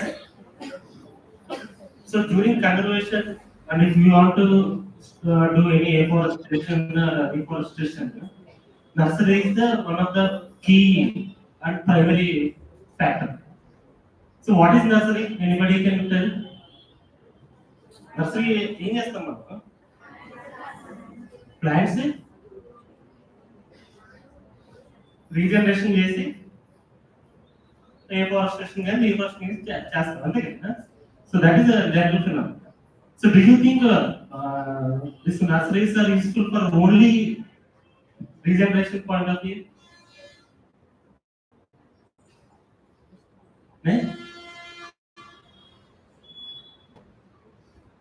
అవునా కదా? So only regeneration మాత్రమే ఉపయోగపడతాయా లేకపోతే ఇంక దేనికన్నా ఉపయోగపడతాయి? జనరల్గా ఏంటంటే నర్సరీలో మనం ఒక ప్లాంట్ నుంచి ఇంకో ప్లాంట్ తయారు చేస్తాము అంటే అది general everybody knows actually. So but మనం suppose in case of mangroves మనం ఇంత చేసి ఇంత ఇంపార్టెన్స్ అని ఇంత డ్యామేజ్ అవుతుంది అని అనుకున్నాం. బట్ మనం దాన్ని రీజనరేషన్ చేయాలంటే కన్జర్వేషన్ అని ఒక ఇంపార్టెంట్ స్టెప్ తీసుకున్నప్పుడు నర్సరీ అనేది ఒక ప్రైమరీ ఫ్యాక్టర్. అవునా కదా? ఏదైనా కానీ ఈ నర్సరీ స్టేజ్ నుంచే నువ్వు స్టార్ట్ చేయాలి. సో మనం మన నర్సరీని ఓన్లీ రీజనరేషన్ పాయింట్ ఆఫ్ వ్యూలో మాత్రమే చూడకుండా conservation point of view very important thing గా ఫస్ట్ చూసుకోవాలి. అవునా కదా? సో అప్పుడేముంది, ఈ నర్సరీ స్పేస్ లోనే మనము గనక గుడ్ రీజనరేటివ్ శాప్లింగ్ అని సీడ్లింగ్ అని ప్రొడ్యూస్ చేయగలిగితే మన ఎఫెక్ట్ అనేది మనం ఏదైతే ఎఫర్ట్ చేయాలనుకుంటున్నామో అది రిఫ్లెక్షన్ అనేది బాగుంటుంది అంతేనా కదా? సో మనకు తెలిసింది ఏంటి, నర్సరీ ఓన్లీ ఒకటే. వాట్ ఈస్ నర్సరీ అనగానే మనం regeneration where we can produce seedlings అని సింపుల్ గా చెప్పేస్తాం. అదొకటే కాదు. ఓకే. సో నర్సరీలో ఏదైతే ప్లాంట్ గ్రో అవుతుందో ఆ గ్రో మనం చేస్తామో, సో అది ఎఫెక్టివ్ గా ఫీల్డ్ లోకి వెళ్ళి వర్క్ చేయాలంటే మనం అసలు ఏ ఇంపార్టెంట్ థింగ్స్ నర్సరీలో తీసుకోవాలనేది ఒక మేజర్ యాక్టివిటీ. సో ఇక్కడ మనం ఫెయిల్ అయితే మనం ఆటోమేటిక్ గా మన కన్జర్వేషన్ ఎఫెక్ట్ లో కూడా ఆటోమేటిక్ ఫెయిల్. సో బట్ మనం ఇక్కడ సక్సెస్ఫుల్ సీడ్లింగ్ ప్రొడ్యూస్ చేయగలిగితే జనరల్గా మన ఫీల్డ్ లో కూడా సక్సెస్ఫుల్ ప్లాంటేషన్ అనేది చేయాలి. Okay.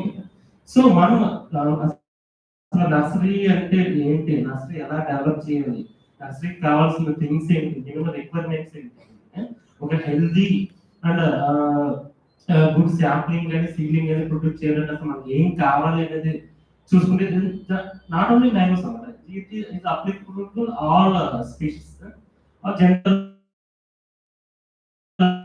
nursery protocols based on their longitude. Okay, based on their longitude and water availability. So longitude and ఎందుకు, సపోజ్ ఆ డ్యూరేషన్ మనం పర్మనెంట్ నర్సరీ చేయాలనుకుంటున్నాం లేకపోతే టెంపరీ నర్సరీ చేయాలనుకుంటున్నాం. సో అది కూడా దేని మీద డిపెండ్ ఉంటుంది, మనం చేసే వర్క్ మీద డిపెండ్ ఉంటుంది. సపోజ్ నేను ఒక చోట ఒక 1 hectare area or 2 hectares area 10 hectares small region లో వర్క్ చేసి చేద్దాం అనుకుంటున్నాను. సో అప్పుడు నాకు అక్కడ పర్మనెంట్ నర్సరీ పెట్టుకోవాల్సిన అవసరం లేదు కదా. సో ఏదైతే వర్క్ ఆ 10 hectares లో ఆ 2 hectares లో ఉంటుందో అది అయిపోయిన తర్వాత అది నేను తీసేస్తాను. సో బికాస్ నా వర్క్ అయిపోయింది అక్కడ. సో అలా కాదు, నేను లాంగ్ వేలో ఒక ఈ ఆల్ ఓవర్ సబ్జెక్ట్ మ్యాంగోస్ ఉన్నాయి, ఈస్ట్ కోస్ట్ వెస్ట్ కోస్ట్ మొత్తం కూడా ఇండియాలో కూడా నేను చేయాలనుకుంటున్నాను. సో అప్పుడు నేనేం చేస్తాను, ఒక చోట పర్మనెంట్ నర్సరీస్ ఎస్టాబ్లిష్ చేసుకుంటాను, పర్టికులర్ ప్లేస్ కోసం టెంపరీ నర్సరీ ఎస్టాబ్లిష్ చేసుకుంటాను.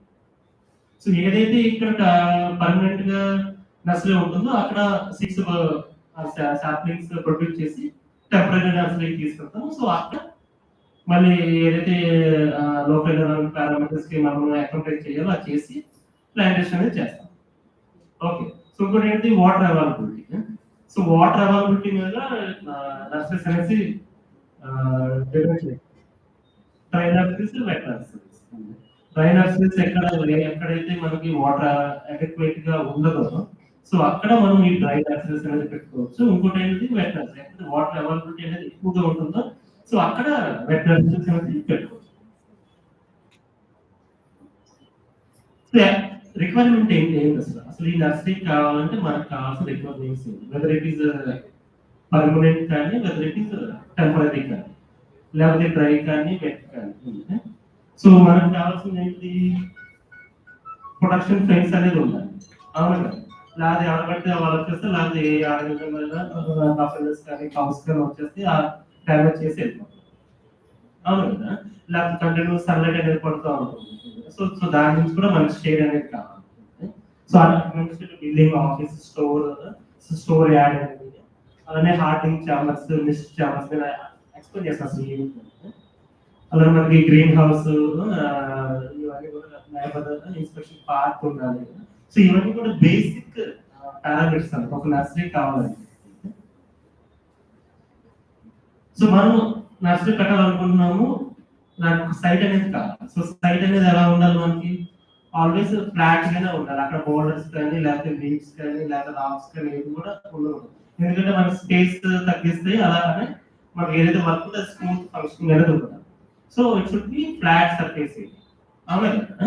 సో అలానే మనకి ఏంటంటే ప్రాపర్ సన్లైట్ వచ్చేటట్టు ఉండాలి. అది కూడా ఈస్ట్ వెస్ట్ డైరెక్షన్ లో ఉంటే మనకు చాలా బాగుంది. ఎందుకంటే మార్నింగ్ టైం సన్లైట్, అలానే ఈవినింగ్ టైం సన్లైట్ డైరెక్ట్ గా వచ్చే ఆ ఏరియా అయితే మనకు బాగుంటుంది. అలానే స్లోపింగ్ కూడా ఉండాలి అన్నమాట. ఎందుకంటే మనం ఏదైతే వాటర్ ఇరిగేషన్ ఇస్తామో అదే స్టాగ్నెంట్ అయిపోయి ఒక ఏరియాలో ఉండిపోయింది అనుకో, so automatic it will damage. So కొంచెం స్లోపీగా ఉంటే ఏదైతే వాటర్ ఉందో అది ఫ్లో అవుతూ ఉంటుంది, డ్రైన్ అవుతూ ఉంటుంది. సో అది కూడా important thing. So size of the nursery, size అది దేని మీద డిపెండ్ అవుతుంది. మనం అసలు ఏ రకమైన ప్లాంట్ ప్రొడ్యూస్ చేద్దాం, ఏ రకమైన సీడ్లింగ్ అనేది ప్రొడ్యూస్ చేద్దాం అనుకుంటున్నాం. సో అది ఒక ఇంపార్టెంట్ థింగ్. నేను ఇంకోటి చెప్పాను, soil should be very fertile soil. అలానే షుడ్ ఏమంటారు, కెమికల్స్ అయినా ఇండియన్ వేస్ట్ నుంచి అవన్నీ కూడా ఫ్రీగా ఉండాలన్నమాట.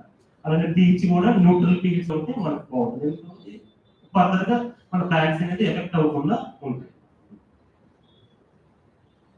సో మనకి సైట్ అనేది వచ్చింది. సో సైట్ అనేది ఎలా ప్రిపేర్ చేసుకోవాలి. సో డైరెక్ట్ గా మనం తీసుకెళ్ళి పెట్టేస్తే అది కాదు. సో మనం ఏం చేయాలి, ఇక్కడ సైట్ ప్రిపరేషన్ చేసుకొని, సో మనకి ఏదైతే సీడ్లింగ్ ప్రొడ్యూస్ చేసుకున్నాం అనుకుంటున్నామో దానికి యూజ్ అయ్యేటట్టు మన సైట్ అనేది మనం ముందుగానే ప్రిపేర్ చేసుకున్నాం. సపోజ్ ఏమంటారు దాన్ని 30 యాక్చువల్లీ ఏదైతే సాయిల్ ఉందో దాని అంతా బ్లాక్ చేయడం ఫస్ట్ అట్లీస్ట్ 30 సెంటీమీటర్స్. సో అదంతా లూజ్ అయిపోతుంది. సో లూజ్ సాయిల్ అవడం వల్ల మనకి బెడ్ ప్రిపేర్ చేసుకోవడంలో చాలా యూస్ఫుల్ అవుతుంది. అలానే మన ఎఫ్ఐఎం అనేది ఫార్మేట్ మెన్యూస్ కానీ అలా డిఫరెంట్ ఫెర్టిలైజర్స్ కానీ యూజ్ చేసుకుంటూ ఉండాలి. సో నర్సరీ బెడ్, ఒకసారి మన నర్సరీ సైట్ వచ్చింది, సైట్ మనం ప్రిపేర్ చేసుకున్నాము. సో ఇప్పుడు మనం సీడ్ తీసుకెళ్ళి అందులో వేయాలనుకుంటున్నాం. సో డైరెక్ట్ గా వేసేయగలము, డైరెక్ట్ గా వేసేయగలము. ఎందుకంటే ఒక్కొక్క రకమైన ప్లాంట్స్ స్పీషీస్ ఒక్కొక్క రకమైన ఎన్విరాన్మెంటల్ కండిషన్స్ కి అడాప్ట్ అయ్యి ఉంటాయి. ఏంటి, కొన్నింటికి వాటర్ ఎక్కువ కావాలి, కొన్నింటికి వాటర్ తక్కువ కావాలి. సో అటువంటిప్పుడు మనం ఎటువంటి బెడ్స్ ప్రిపేర్ చేసుకోవాలి, ఎటువంటి సోయింగ్ మెథడ్స్ వాడాలి. సో అది కూడా అనేది ఒక ముఖ్యమైన ఇంపార్టెంట్. సో మనం బెడ్ వచ్చేటప్పటికి మనకి 2 టైప్స్ బెడ్స్ ఉంటాయి. Raising bed, so raising bed, sunken bed. So raising bed అనేది ఎప్పుడు ప్రిపేర్ చేస్తాం మనము, సపోజ్ స్పీషియస్ దానికి వాటర్ చాలా ఎడిక్వేట్ గా అవసరం ఉంది. సో అప్పుడు ఏం చేస్తాం మనం, కొంచెం ఒక 10 సెంటీమీటర్ 15 సెంటీమీటర్స్ మట్టి రైస్ బెడ్ లాగా వేసుకుని, సో దాని మీద మనము సీడ్ అనేది స్టోర్ చేసుకోవచ్చు. సో పక్క నుంచి ఇప్పుడు కాలువ లాగా గ్రూ ఉంటుందో, సో అందులో వాటర్ వెళ్తుంది. సో ఏదైతే కార్బన్ డైఆక్సైడ్ ద్వారా ఆ వాటర్ ని ఈ ప్లాంట్ అనేది తీసుకుంటుంది. కానీ కొన్ని ప్లాంట్స్ కి అలా కాదు, మోర్ ఎడిక్వేట్ వాటర్ కావాలి. సో అటువంటిప్పుడు ఏం చేస్తాం, ఈ సర్కమ్ బెడ్స్ ఇది ఆపోజిట్ అనమాట, రైజింగ్ బెడ్స్ అనమాట. రైజింగ్ బెడ్స్ లో 15 సెంటీమీటర్స్ మట్టి వేస్తాం కదా, సో ఇందులో ఏంది డిక్ చేస్తాం కదా 15 సెంటీమీటర్స్. సో ఏమవుతుంది, ఇందులో ఈ వాటర్ అనేది ఎడిక్వేట్ గా అందులో ఉండగలుగుతుంది. సపోజ్ డ్రై రీజన్స్ ఉన్నాయి, సపోజ్ ఏదైతే రీజన్స్ ఆ రీజన్స్ లో మనము రైజింగ్ బెడ్ వెళ్ళామనుకున్నాం, అక్కడ వాటర్ తక్కువ ఉంటుంది యాక్చువల్లీ. సో అటువంటిప్పుడు మనం రైజింగ్ బెడ్ వెళ్తే వాటర్ ఎడిక్వేట్ గా అందదు కదా ప్లాంట్ కి. సో అటువంటిప్పుడు మనం ఈ సంకెన్ బెడ్ కోసం అలా ఎప్పుడైతే సపోజ్ రైన్ వాటర్ వచ్చినా కానీ ఏదైనా ఇరిగేషన్ చేయడం వల్ల మనం వాటర్ పోయటం వల్ల, సో ఆ బెడ్ లో ఆ వాటర్ ఉండిపోయి అది లాంగిటివిటీ అనేది బాగుంటుంది అనమాట. ఓకే, సో అదొక మేజర్ ఇంపార్టెంట్ ఫ్యాక్టర్. సో ఇంకోటి ఉంది, మనం బేస్డ్ రైజింగ్ బెడ్ అనుకున్నాము, సంకెన్ బెడ్ అనుకున్నాము. సో ఒకసారి మనము సీడ్ సోల్ చేస్తాము, అది పెరుగుతుంది, సీడ్లింగ్ గా మారుతుంది అన్నమాట. ఒక్కొక్క ప్లాంట్ కి ఒక రకమైన హైట్ ఉంటుంది సీడ్లింగ్ గా మారడానికి, ఒక రకమైన పీరియడ్ కూడా ఉంటుంది జర్మినేషన్. సో మనం చాలా సీడ్స్ ఒక బెడ్ లో వేసేసాము, సో ఆ బెడ్ అంతా కూడా ఏముంది జర్మినేట్ అయిపోతుంది. సో దాన్ని అలానే కంటిన్యూస్ గా ఉంచేసాం అనుకో, దాని కాంపిటీషన్ పెరిగిపోతుంది. సో గ్రోత్ అనేది స్టంటెడ్ అయిపోయి మనకి ఏమవుతుంది, ప్లాంట్స్ అనేది ఆటోమేటిక్ గా చచ్చిపోగల స్టేజ్ వచ్చేస్తాయి. సో అప్పుడు ఏం చేస్తారంటే ఈ బెడ్స్ కంటిన్యూస్ గా చేంజ్ చేసుకుంటూ ఉండాలన్నమాట. సో బేస్డ్ ఆన్ దాని మీద 3 క్లాసిఫికేషన్స్ ఉంటాయి: జర్మినేషన్ బెడ్, ట్రాన్స్ప్లాంటేషన్ బెడ్, ఇంకోటేమో storage bed. So first germination bed ఏంటంటే మనం ఏదైతే సీడ్ తీసుకెళ్ళి వేస్తామో అది ఇమీడియట్ గా జర్మినేట్ అవుతుంది లార్జ్ నంబర్స్. ఓకే, సో అక్కడి నుంచి మనం ఈ సీడ్లింగ్ తీసి ఇంకొక బెడ్ లో గ్యాప్ ఇచ్చుకుంటా పెంచుకుంటాం, అది మేబీ శాప్లింగ్ వచ్చేటంత. ఓకే, సో ఈ సెకండ్ బెడ్ ఏమన్నా ట్రాన్స్ప్లాంటేషన్ బెడ్ అంటారు. మనం ఇందులో నుంచి తీసి ఇంకో దాంట్లో ట్రాన్స్ప్లాంటేషన్ చేస్తాం కాబట్టి, సో దాన్ని ట్రాన్స్ప్లాంటేషన్ బెడ్ అంటారు. సో ఒకసారి ఈ ట్రాన్స్ప్లాంటేషన్ బెడ్ లో ప్లాంట్ గ్రో అయిన తర్వాత మళ్ళీ దాన్ని తీసుకెళ్ళి స్టోర్ చేయాలి. అవునా కదా, మన యాక్టివిటీ మనం ఎక్కడో చేసుకుంటాం. సో దానికోసం మనకి స్టోరేజ్ బెడ్ అనేది ఉపయోగపడుతుంది. ఈ స్టోరేజ్ బెడ్ లో మనం ఏం చేస్తాము, పాలిబ్యాగ్స్ లో వేసి కానీ లేకపోతే ఏదైనా డిఫరెంట్ మెటీరియల్ లో వేసి కానీ స్టోర్ చేస్తాం long term purpose. Okay, so ఇంకోటి ఏంటిది, నర్సరీ కంటైనర్స్ కానీ ఏదైతే పాట్స్ ఉన్నాయో అది కూడా చాలా ఇంపార్టెంట్ థింగ్. సో ఫస్ట్ ఏంటి, మనకి గ్రోయింగ్ మీడియం, మన ప్లాంట్ చేస్తాము, సారీ బెడ్ చేసుకుంటాము, సోయింగ్ చేస్తాం. సో మనకి మీడియం కూడా కావాలి కదా మన ప్లాంట్ అనేది ప్రాపర్ గా పెరగడానికి. సో అందుకని మనం డిఫరెంట్ కాంబినేషన్స్ లో శాండ్ కానీ సాయిల్ కానీ ఈ ఫార్మియాట్ మెన్యూర్ అనేది ఉంటుంది. సో అలా డిఫరెంట్ సాడస్ట్ కానీ డాగస్ కానీ, సో అలా కలుపుకుంటే మన జర్మినేషన్ పొటెన్షియల్ అనేది ఇంప్రూవ్ చేయగలుగుతాం. ఓకే, సో పాలిబ్యాగ్స్, నెక్స్ట్ ఇది పాలిబ్యాగ్స్. మన జర్మినేషన్ అయిపోతుంది, ట్రాన్స్ప్లాంట్ చేస్తాము, ఆ తర్వాత తీసుకెళ్ళి స్టోరేజ్ బిడ్ లో పెట్టడానికి మనకి ఈ పాలిబ్యాగ్స్ మీద ఉపయోగపడుతుంది. ఈ పాలిబ్యాగ్ సైజు కూడా ఏదైతే ప్లాంట్ సైజ్ ఉంటుందో సో దాన్ని బట్టి మనం చూస్ చేసుకోవాలి. ప్రతి స్పీషీస్ కి ప్రతి ప్లాంట్ కి సేమ్ కైండ్ ఆఫ్ పాలిబ్యాగ్ మనము వాడాలంటే అది పనికిరాదు. అవునా, సో వాటి రూట్ సిస్టమ్ అనేది ఎలా ఉంటుంది, వాటి హైట్ అనేది ఎలా ఉంటుంది, సైజ్ అనేది ఎలా ఉంటుంది, సో దాన్ని డిపెండ్ చేసుకొని మనకి సైజ్ ఆఫ్ పాలిబ్యాగ్ అనేది డిపెండ్ అవుతుంది. ఓకే, సో మనకి డిఫరెంట్ పాలిబ్యాగ్స్ ఉన్నాయి, లైక్ గ్రీన్ కానీ ఈ మోస్ట్లీ మనం యూజ్ చేసేది ఏంటంటే ఈ బ్లాక్ పాలిబ్యాగ్స్. ఎవరు చెప్పగలరు మనం ఎందుకు బ్లాక్ వాడతాం? బ్లాక్ పాలిబ్యాగ్స్ మెనీ నర్సరీస్ లో మనం అదే చూస్తాం.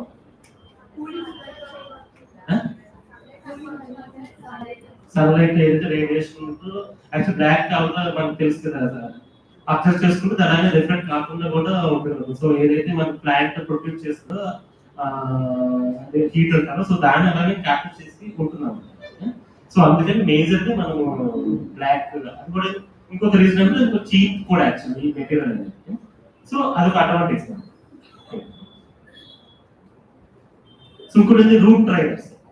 జనరల్ గా ఈ రూట్ ట్రైనర్స్ ఎందుకు ఉపయోగిస్తారంటే, మీరు చూసారా అది రూట్ అది మీకు ఇక్కడ చేసే ఉంటారు. రూట్ ట్రైనర్ ఏమవుతాయి అంటే మనకి లాంగ్ ఉంటుంది అన్నమాట. అది చిన్న ప్లాంట్ తీసుకెళ్ళి సీడ్ తీసుకెళ్ళి పెట్టినప్పుడు దాని రూట్ కింద దాకా డెవలప్ అవుతుంది. ఈ కింద ఏమవుతుంది, మనకి కోల్డ్ ఉంటుంది. ఒకసారి ఆ రూట్ డెవలప్ అయిన తర్వాత అది స్ట్రైట్ గా డెవలప్ అవుతుంది. ఇలాగ ఫస్ట్ సెకండరీ ఏం రా, ఫస్ట్ ప్రైమరీ ఒక స్ట్రైట్ గా డెవలప్ అవుతుంది. ఆ హోల్ లో నుంచి ఎప్పుడైతే అది బయటకు వచ్చి ఎయిర్ని తాగుతుందో, సో ఆ ప్రైమరీ రూట్ అనేది స్టాప్ అయిపోతుంది. సో అలా స్టాప్ అయిపోవడం వల్ల ఏమవుతుంది, మనకి ఇమీడియట్ గా సెకండరీ రూట్స్ అనేది ఫామ్ అవుతుంది. సో దానివల్ల ఏమవుతుందంటే స్టెబిలిటీ అనేది పెరుగుతుంది. మీరు అక్కడ చూసారా యూకలిప్టస్ ట్రీ, ఆ చిగురు చూడండి ఎంత స్టేబుల్ గా పెరుగుతుంది. సో ఈ రూట్ ట్రైనర్స్ అనేది దానికోసం మనం వాడతాం.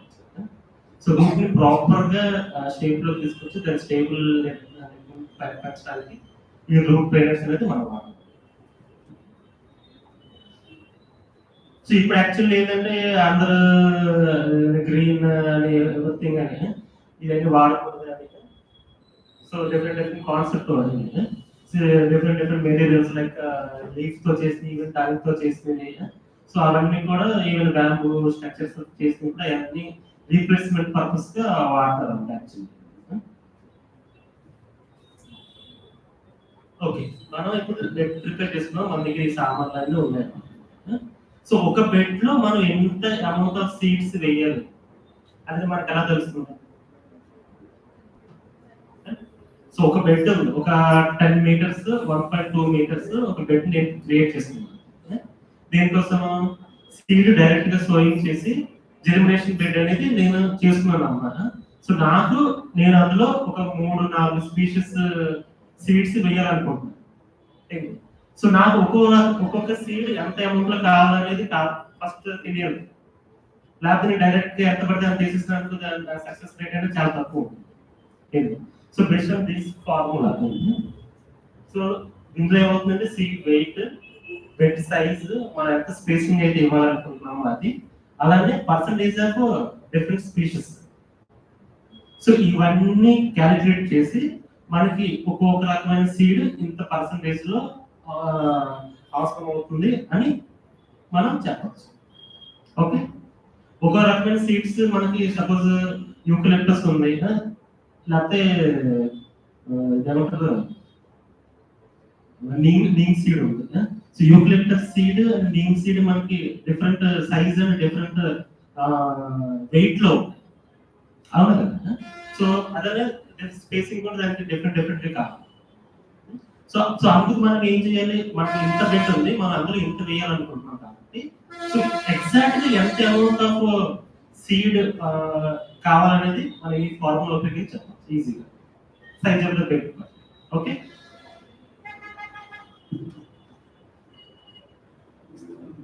ఇంకోటి method of sowing. Bed already ready చేసుకున్నాము, మనకి ఆల్రెడీ సీడ్ అనేది ఇంత కావాలని మనకు తెలుస్తుంది. సో 2 టైప్స్ ఆఫ్ సోయింగ్, ఒకటి బ్రాడ్కాస్టింగ్ అంటే ఇంకా లైన్. బ్రాడ్కాస్టింగ్ అనేది జస్ట్ డైరెక్ట్ గా జల్లేసే అనుకుంటున్నాం, సీడ్స్ అనేది జర్మినేషన్ అవుతుంది. బట్ ఇందులో ఇది ఎప్పుడు చేస్తారంటే సీడ్ వైబిలిటీ అనేది చాలా తక్కువ ఉన్నప్పుడు మనం ఈ ప్రొసీజర్ వాడచ్చు. ఎందుకు? మన సీడ్ వైబిలిటీ అనేది చాలా తక్కువ మనకు ముందే తెలిసినప్పుడు మనం ఇలా లైన్ లో పెట్టుకుంటా ఉదయం టైం వేస్ట్ చేసుకుంటా కాస్ట్ వేస్ట్ చేసుకుంటా ఉంటే మనకి ఏమవుతుంది, ఆటోమేటిక్ పడినాయి. సో అందుకని ఇటువంటి టైంలో మనం బ్రాడ్కాస్టింగ్ అనేది చేస్తాం. సో అలా కాదు, సీడ్ వైబిలిటీ అనేది ఎక్కువ ఉంది. సో నాకు నా సీడ్ అనేది బాగా పెరుగుతుంది అని. సో అందుకని నేనేం చేస్తాను, ఒక లైన్లో ఒక్క గ్యాప్ ఇచ్చుకుంటా నేను పెంచుకుంటాను. సో నాకు ఇందులో టైం కన్జ్యూమ్ అయినా కానీ మనీ కన్జ్యూమ్ అయినా కానీ నాకు ఈల్డ్ అనేది ఎక్కువ వస్తుంది. అవునా? సో ఇంకోటి డ్రిప్లింగ్. ఇంకా ఏం చేస్తాను, బ్రాడ్కాస్టింగ్ లైనింగ్ చేస్తాం. ఇది డ్రిప్లింగ్ అనమాట. ఒక 1 సెంటీమీటర్ గ్యాప్ తీసి ఒక సీడ్ ని 2 సీడ్స్ మనం అందులో పెట్టుకుంటాం. సో ఇది కూడా ఏంటి, వెరైటీ బట్టి మనం డిసైడ్ చేయాలి ఏ సీడ్ వేస్తాం అని. ఓకే. సో మళ్ళీ అది కూడా ఇంకోటి ఏంటంటే, మనం ఆ డ్రిప్లింగ్ చేసేటప్పుడు బాగా లోతుకు తీసి మనం సీడ్ వేసేసామంటే కలిగే ఛాన్సెస్ అనేది చాలా తక్కువ ఉంటుంది. So just maybe 1 centimetre 2 centimetres max. So దానికి ఎయిర్ అనేది తగ్గుతూ ఉంటుంది. సో ఆటోమేటిక్ గా రీజనరేషన్ క్యాపిటల్ అనేది ఎక్కువ ఉంటుంది. సో ఇంకోటి ఏంటి, మెయింటెనెన్స్. సో ఇది వేసుకున్నాము, సీడ్ ఉంది, సీడ్ వేసేస్తాము. సో దాన్ని మెయింటైన్ చేయాలి కదా మనం.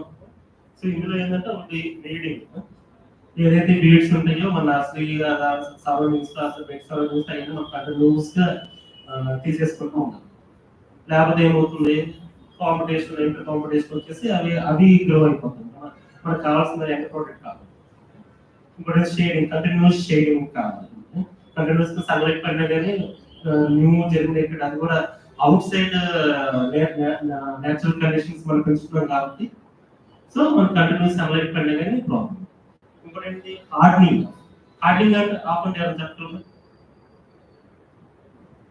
ఇప్పుడు నర్సరీలో ఒక ప్లాంట్ పెంచుతున్నాము, దాన్ని మనం హార్డనింగ్ అనేది ప్రాసెస్ అనేది ఒక వాడుతున్నాం. ఎందుకు అసలు హార్డనింగ్ అంటే యాక్చువల్ థింగ్ ఈజ్ ఏంటంటే, మనం ఇక్కడ నర్సరీలో గ్రో చేసిన దాన్ని డైరెక్ట్ తీసుకెళ్ళి ఫీల్డ్ లో పెట్టామనుకుంటున్నాం. మేబీ ఇక్కడ ఉన్న కండిషన్స్ కి అక్కడ ఉన్న కండిషన్స్ వేరు ఉండొచ్చు. సో మనం ముందుగానే ప్లాంట్ ని ట్రైన్ చేయాలి, హార్డనింగ్ చేయాలి. ఎలాగా, కొన్ని రోజులు దానికి ఫుడ్ ఇవ్వకుండా, వాటర్ ఇవ్వకుండా డైరెక్ట్ గా సన్లైట్ లో వచ్చి ఏంటి అప్పుడు ఏమవుతుంది, ప్లాంట్ అనేది ఒక 2 days 3 days ఉంచామనుకో కొంచెం డిస్ట్రాక్ట్ అవుతుంది. సో ఆ 2 days తర్వాత మళ్ళీ మనం వాటర్ ఇవ్వడం, ఫెర్టిలైజేషన్ ఇవ్వడం చేసినప్పుడు ఆటోమేటిక్ మళ్ళీ గ్రో అవుతుంది. సో ఈ ప్రాసెస్ అనేది కంటిన్యూస్ గా చేసుకుంటూ ఉంటే మన ప్లాంట్ అనేది స్ట్రాంగ్ గా పెరుగుతుంది. అర్థమవుతుంది. సో మనం దీన్ని నర్సరీ నుంచి ఫీల్డ్ లోకి షిఫ్ట్ చేసినప్పుడు మన గ్రోత్ రేట్ అనేది చాలా ఎక్కువగా ఉంది. ఓకే. ఇంకోటి వాటర్, అది మనం ఎప్పుడు చేస్తుంది. సో దాన్ని కంటిన్యూస్ గా రిటైన్ చేసుకుంటే.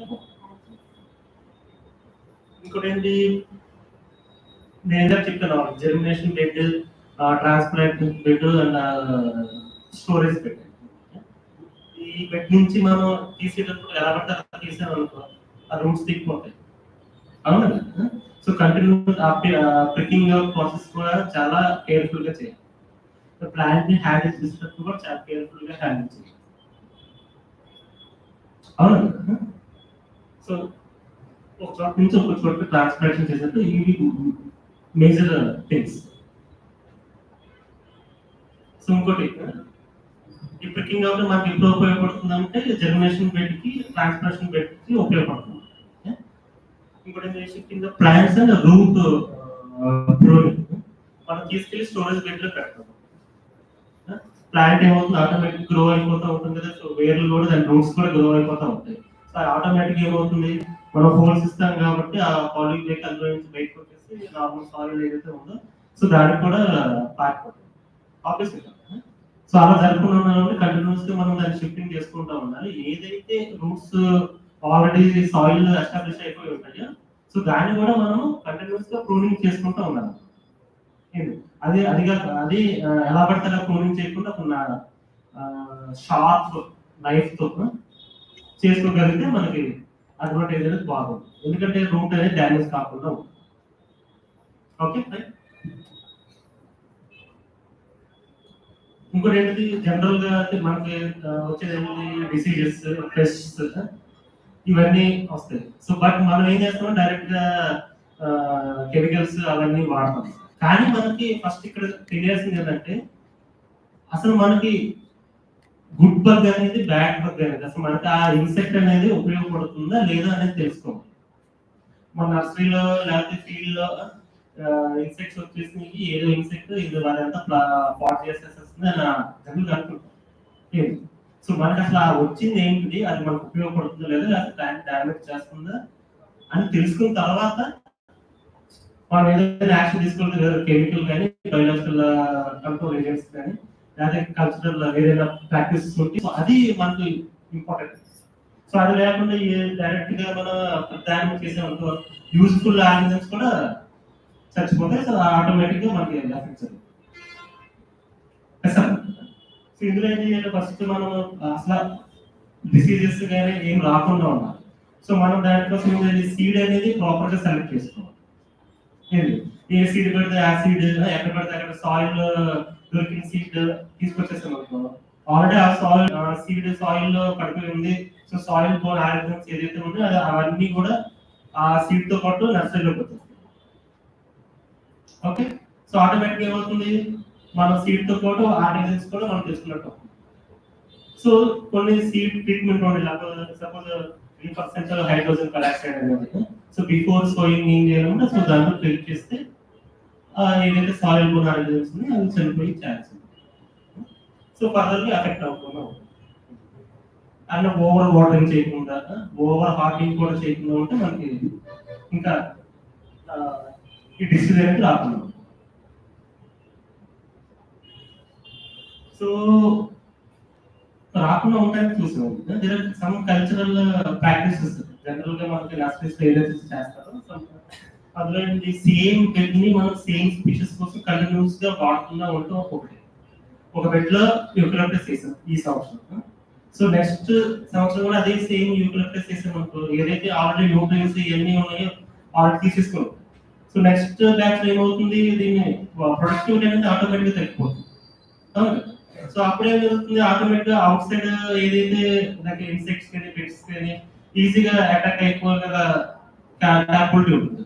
సో కంటిన్యూస్ గా సేమ్ బెడ్స్ మనం వాడుకుంటూ ఉంటే రిపీటెడ్ గా డిఫరెంట్ కైండ్ ఆఫ్ స్పీషీస్ వాడుకుంటూ ఉంటే మనకు మంచిది. ఇంకోటి ఏంటి, కంటిన్యూస్ షేడింగ్ కోసం అది కూడా అవాయిడ్ చేయగలిగితే మంచిది. సీడ్స్ తెచ్చుకునేటప్పుడు హెల్దీ సీడ్స్ చూస్ చేసుకొని తెచ్చుకోగలిగితే అదొక మేజర్ అడ్వాంటేజ్. ఇంకోటి సీడ్ డ్రెస్సింగ్, నేను ఏంటంటే ఆల్రెడీ చెప్పాను 3% హైపోక్లోరైడ్ యూజ్ చేసే మనకు సాయిల్ బోన్ ఆర్గనిజమ్స్ డెవలప్ అవ్వకుండా ఉంటుంది. జస్ట్ ఒక ఎగ్జాంపుల్ అన్నమాట, సోయాబీన్ ఈ సీడ్ డ్రెస్సింగ్ చేసినప్పుడు సమ్ కైండ్ ఆఫ్ కెమికల్స్ తో చూడండి నార్మల్ ప్లాంట్ ఎలా ఉంటుంది, ఆఫ్టర్ సీడ్ డ్రెస్సింగ్ చేసిన తర్వాత ప్లాంట్ ఎలా ఉంటుంది, లీఫ్ ఏరియా అబౌట్ 37% దాకా పెరిగే ఛాన్స్ ఉంటుంది సీడ్ డ్రెస్సింగ్ చేసి. నెక్స్ట్ అనుకో, సో ఈల్డ్ అనేది కొన్నిసార్లు ఎక్కువ ఉండే ఛాన్సెస్ అనేవి ఉంటాయి. ఓకే, సో ఇంకొక మెథడ్ ఏంటంటే biological control organisms like micro organisms, next చాలా రకాల సూడోమోనాస్ కానీ బ్యాసిలస్ కానీ. ఇప్పుడు ఏం చేస్తారంటే జనరల్ గా కెమికల్ పాయింట్ ఆఫ్ వ్యూలో ఆలోచించకుండా బయోలాజికల్ కంట్రోల్ మెథడ్స్ వాడతారు. ఎందుకు ఇదేంటి పెర్సిస్టెంట్ పెస్టిసైడ్స్ ఉంటాయో అవి ప్లాంట్ లో కలగకుండా ప్లాంట్ నుంచి other organisms bio accumulation bio magnification జరగకుండా ఇవి న్యూ మెథడ్స్ కింద న్యూ మెథడ్స్ ఆల్రెడీ ఉన్నాయి, బట్ ఏంటంటే మనిషికి మనకి ఎఫెక్ట్ అవ్వకుండా వేరే ఆర్గనిజంకి ఎఫెక్ట్ అవ్వకుండా ఉండడానికి ఇవి వాడతారు. సో ఇది ఉంది. సో ఇప్పుడు మనం యాక్చువల్లీ ఏంటంటే జనరల్ నర్సరీ ప్రోటోకాల్స్ చూసాం. సో ఇప్పుడు మనం మ్యాంగ్రోవ్ నర్సరీ లాగా అసలు మేమేం చేస్తున్నాం చేస్తాం. థర్డ్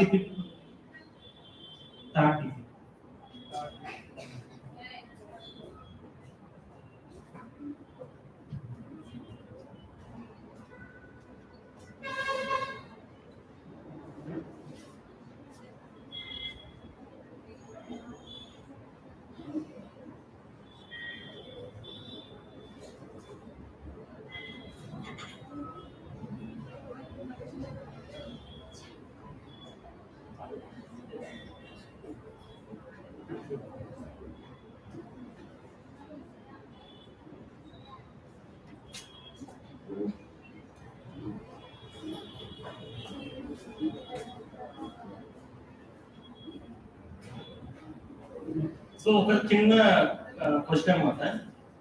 నార్మల్ నర్సరీకి ఈ మ్యాంగ్రో నర్సరీకి ఏదైనా హ్యాబిటేట్ లో కానీ లేకపోతే ప్రాసెస్ లో కానీ డిఫరెంట్ ఉంటుందంట కదా. మీరు మ్యాంగ్రోస్ నేర్చుకున్నారు ఇప్పుడు దాకా. సో మ్యాంగ్రోస్ వాటి హ్యాబిటేట్స్ అవి గ్రో అయిన ప్లేసెస్ సో అంటే మనకి నార్మల్ నర్సరీ అనేది ఉంటుంది. సో మనము నార్మల్ నర్సరీని ఈ మ్యాంగ్రో నర్సరీని సేమ్ రకంగా డిజైన్ చేయగలమా లేదు? Same kind of site selection కానీ same kind of bed preparation కానీ చేసుకోగలమా లేక చేసుకోలేము? చేసుకోవచ్చు. సో బట్ ఒకటే మార్పు ఏంటంటే హ్యాబిటేట్ ప్లేస్ అనేది మనకి చేంజ్ అవుతుంది. అవునా? సో నేనేం చెప్పాను ఏంటన్నా విడి ప్యారిటీ అని చెప్పాను కదా. సో విడి ప్యారిటీ అంటే ఏంటి? సో విడి ప్యారిటీ అంటే ఏంటి? మనకి అక్కడ ఉన్న కండిషన్స్ వల్ల ఈ సీడ్ అనేది చెట్టు ఉండగానే పెరిగిపోతుంది, జరుగుతుంది. సో అది కింద పడటం వల్ల మనకి రూట్ ప్లాంట్ అనేది జరుగుతుంది. సో ఈ ప్రాసెస్ అనేది మనకి మ్యాంగ్రోవ్స్ లో చాలా తక్కువ. న్యాచురల్ రీజనరేషన్ అంటే చాలా చాలా తక్కువ ఉంటుంది. ఎందుకు? ఆ వేవ్ యాక్షన్ వల్ల లేకపోతే ఏమంటుందండి లో ఆక్సిజన్ కండిషన్స్ ఉన్నాయి. సో మనకి మ్యాంగ్రోవ్ నర్సరీని డెవలప్ చేయడం చాలా ఇంపార్టెంట్. ఒక ట్రీ చూసుకుంటే మనకి ఈవెన్ రైజోఫోరా లేకపోతే అల్సీనియా ఉంది. ఒక ఫ్రూటింగ్ సీజన్ లో అబౌట్ 1 lakh పైగా సీడ్స్ అనేది మనకు దొరుకుతాయి. సో ఈ సీడ్స్ లో మేబీ ఒక 10% కూడా మనకి న్యాచురల్ గా రీజనరేషన్ అవ్వాలి. సో రిమైనింగ్ ఏదైతే 90,000 అవన్నీ ఉన్నాయో అవన్నీ కూడా మనకి చనిపోతాయి. సో ఇలా చనిపోవడం వల్ల నేచురల్ రీజనరేషన్ అనేది చాలా చాలా తక్కువైపోయి అది కాక ఏదైతే మనము హ్యూమన్ ఇంటర్వెన్షన్ వల్ల ఈ మ్యాంగ్రోవ్స్ ని పాడు చేస్తామో సో అందువల్ల ఇవి ర్యాపిడ్ గా డిక్లైన్ అవుతుంది. ఏంటి?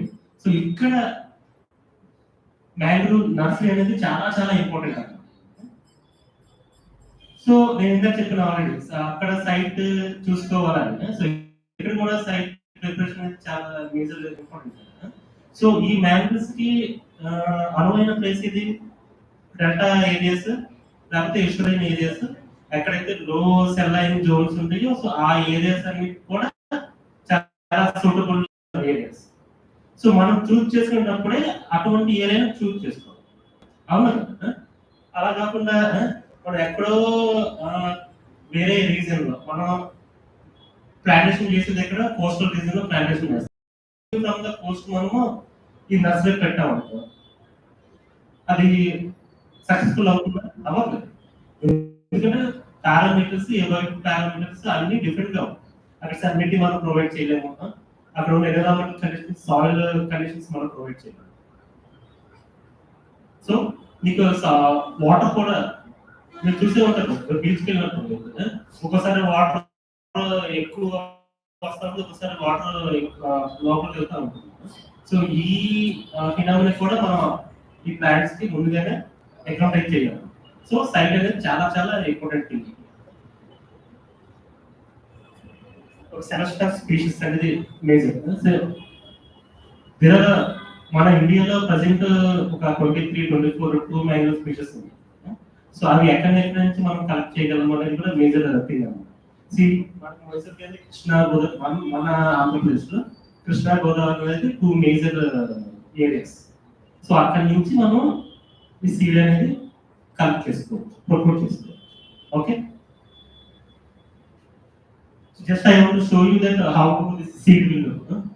You see that Abyssinia america, Abyssinia officinalis, Abyssinia alba and Abyssinia rufaina. So there are 4 species అన్నమాట.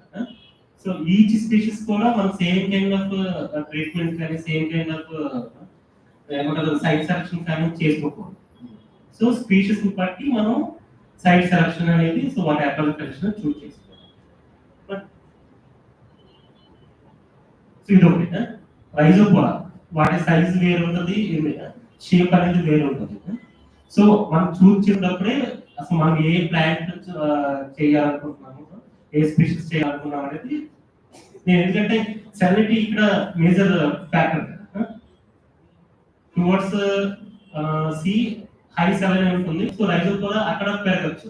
సో అలా కాకుండా మనం అలసీని తీసుకుని అక్కడ వేసాం అనుకో ఆటోమేటిక్గా చచ్చిపోతుంది. సో అది మేజర్ ఇంపార్టెంట్.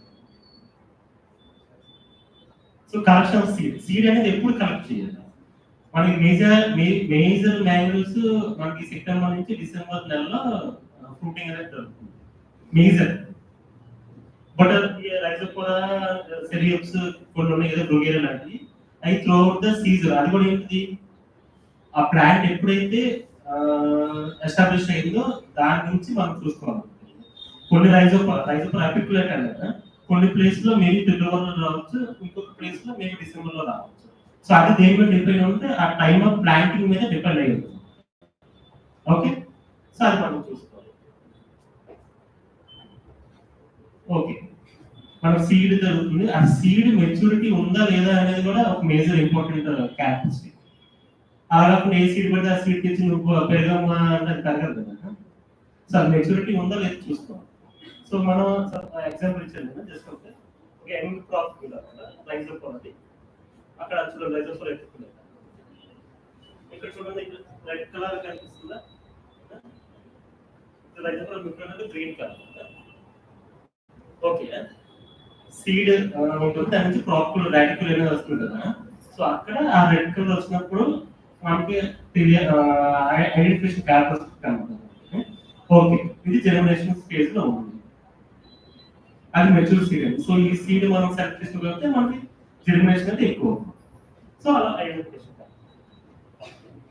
సపోజ్ ఎజిసెడస్ ఉంది, ఎజిసెడస్ మనకి ఎల్లోయిష్ గ్రీన్ కూడా ఉంది.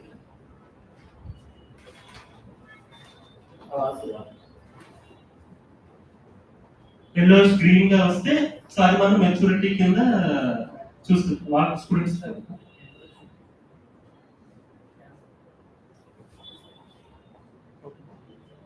ఓకే, సో ఎల్లోయిష్ గ్రీన్ గా వస్తే మనం అదొక ఐడెంటిఫికేషన్. అవసీనియా కూడా పేల్ ఎల్లో అలా రావాలి. సో ఈ క్యారెక్టరిస్టిక్స్ మనం ఇంపార్టెంట్ కీ ఫ్యాక్టర్స్ గా చూస్ చేసుకోవాలి ఎప్పుడు మనం సీడ్ అనేది పిక్ చేసుకుంటాం. ఓకే, సో ఇంకో టెక్నిక్. సో ఇందాక నేను చెప్పాను సోయింగ్ కోసం raising bed, sunken bed. So ఇక్కడ కూడా మనకి రైజింగ్ బెడ్ ఉంటుంది, సంకెన్ బెడ్ ఉంటుంది. రైజింగ్ బెడ్ మనము అల్సీనియాకి వాడచ్చు, సంకెన్ బెడ్ మనకి high amount of adequate water కావాలి కాబట్టి సో అటువంటిప్పుడు మనం సంకెన్ బెడ్ అనేది వాడచ్చు. ఓకే, సో ఇది టిపికల్ నర్సరీ డిజైన్ అన్నమాట. సో మనం ఎప్పుడైతే సైట్ సెలెక్ట్ చేసుకుంటామో సో ఆ సైట్ లో ఎడిక్వేట్ వాటర్ ఉండాలి కదా. సో క్రీక్ కి ఏదైనా క్రీక్ వాటర్ వచ్చి క్రీక్ కి కనెక్ట్ చేసుకొని ఉంటే అది మనకు బాగా యూస్ఫుల్ అవుతుంది. So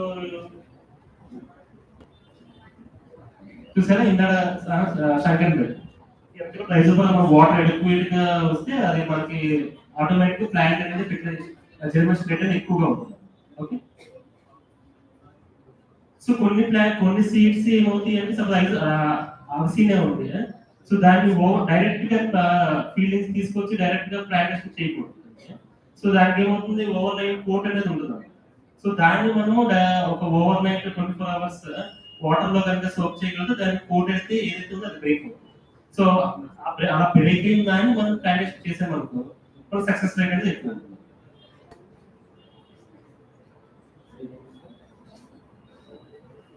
You see the cereals కూడా two types, cereals decanter and cereals tegelan. So cereals decanter మనకి సీడ్ అనేది పైకి పెరుగుతుంది, cereals tegelan అనేది సీడ్ అనేది కిందకి పెరుగుతుంది. So it's major difference.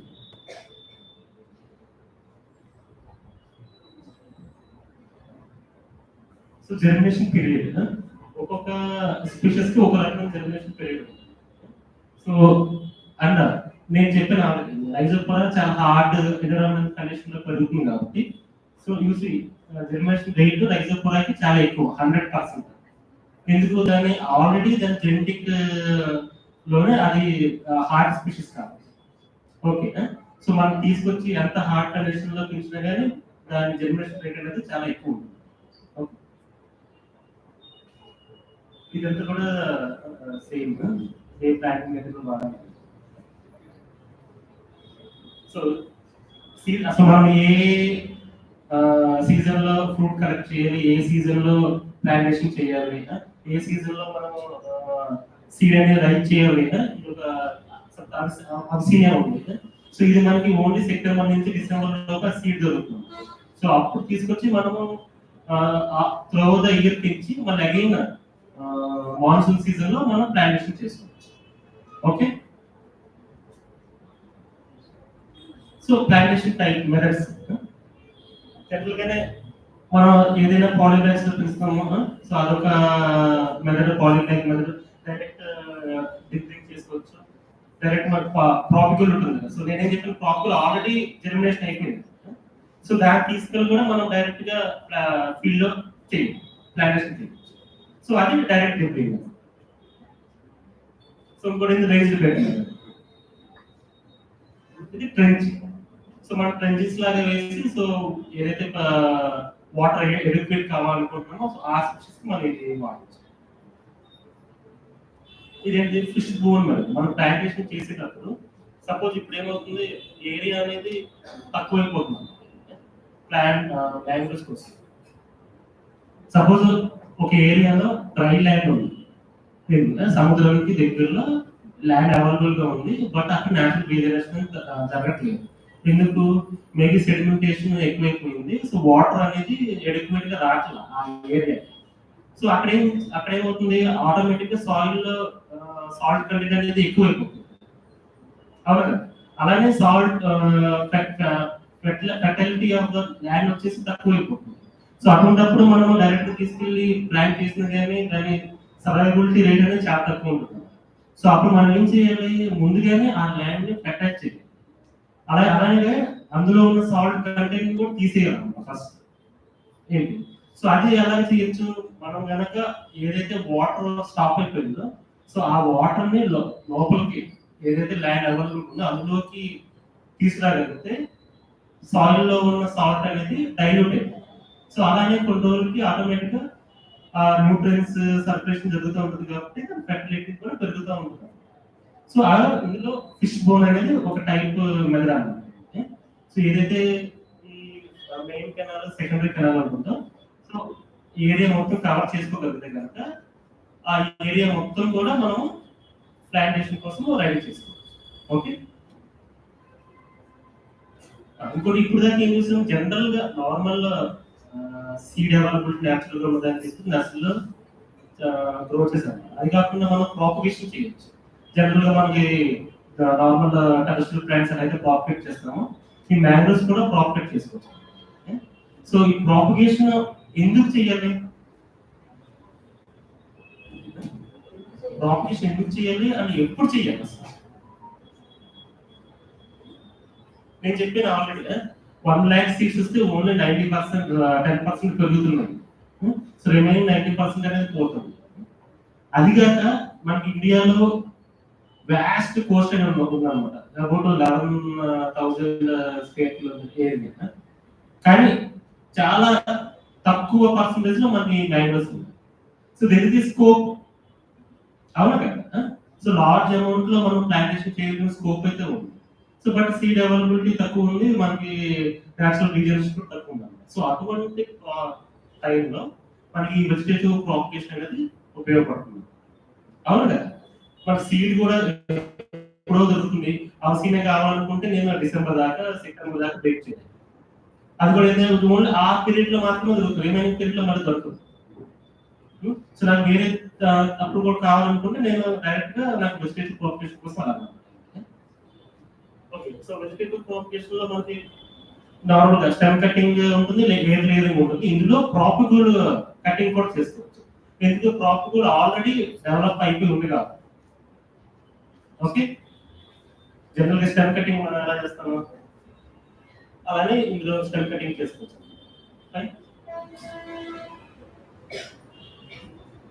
Okay, మనం వెజిటేటివ్ ప్రాపగేషన్ చేద్దాం అనుకుంటున్నాం, కానీ నాకేం కావాలి, గుడ్ ట్రీ అనేది కావాలి.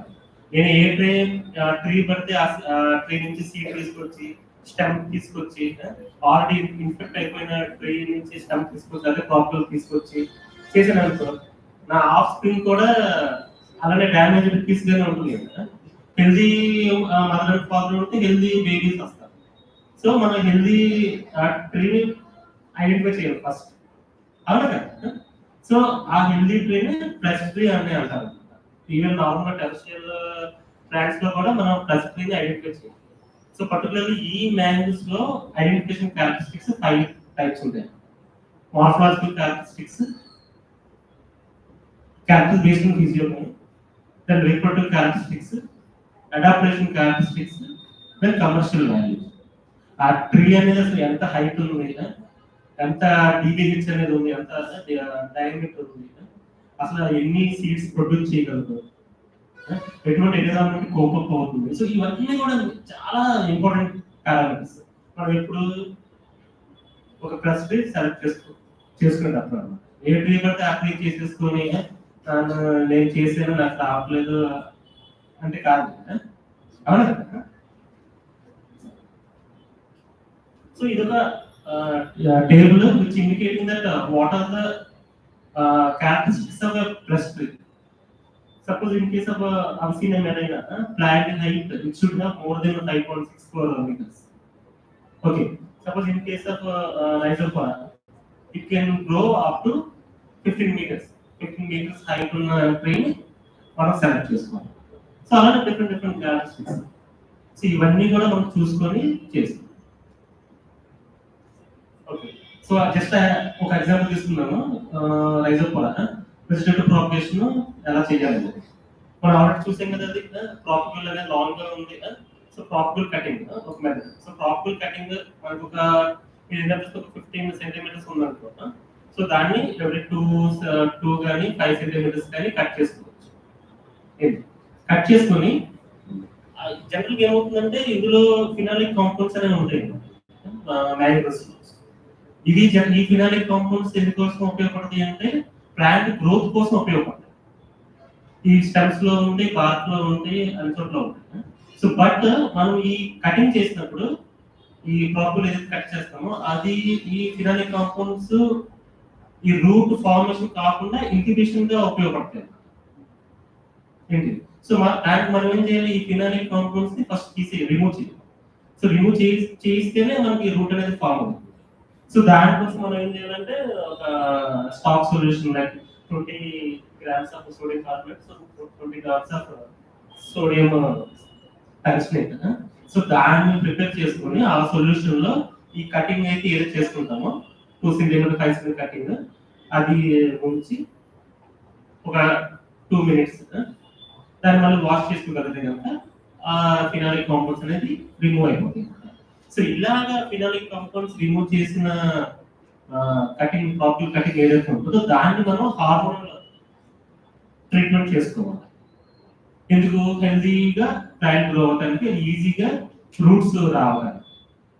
ఏంటి జనరల్ గా హార్మోన్స్ మనం ఏదైతే వాడుతామంటే IBA and NA. So different combination లో వాడి సో త్వరగా రూట్స్ రావడానికి ఉపయోగపడుతుంది. Same plant same problem cutting. Okay. So general మనం ఏమవుతుంది, ఒక నేచురల్ చేస్తే మనకు ఒక ప్లాంట్ నుంచి ఒకటే వస్తుంది. కానీ ఈ ప్రాసెస్ ద్వారా చేయగలిగితే మేము ఒక ప్రాపర్ నుంచి ఒక 10 ప్లాంట్స్ మనం ప్రొడ్యూస్ చేయాలి అంతే.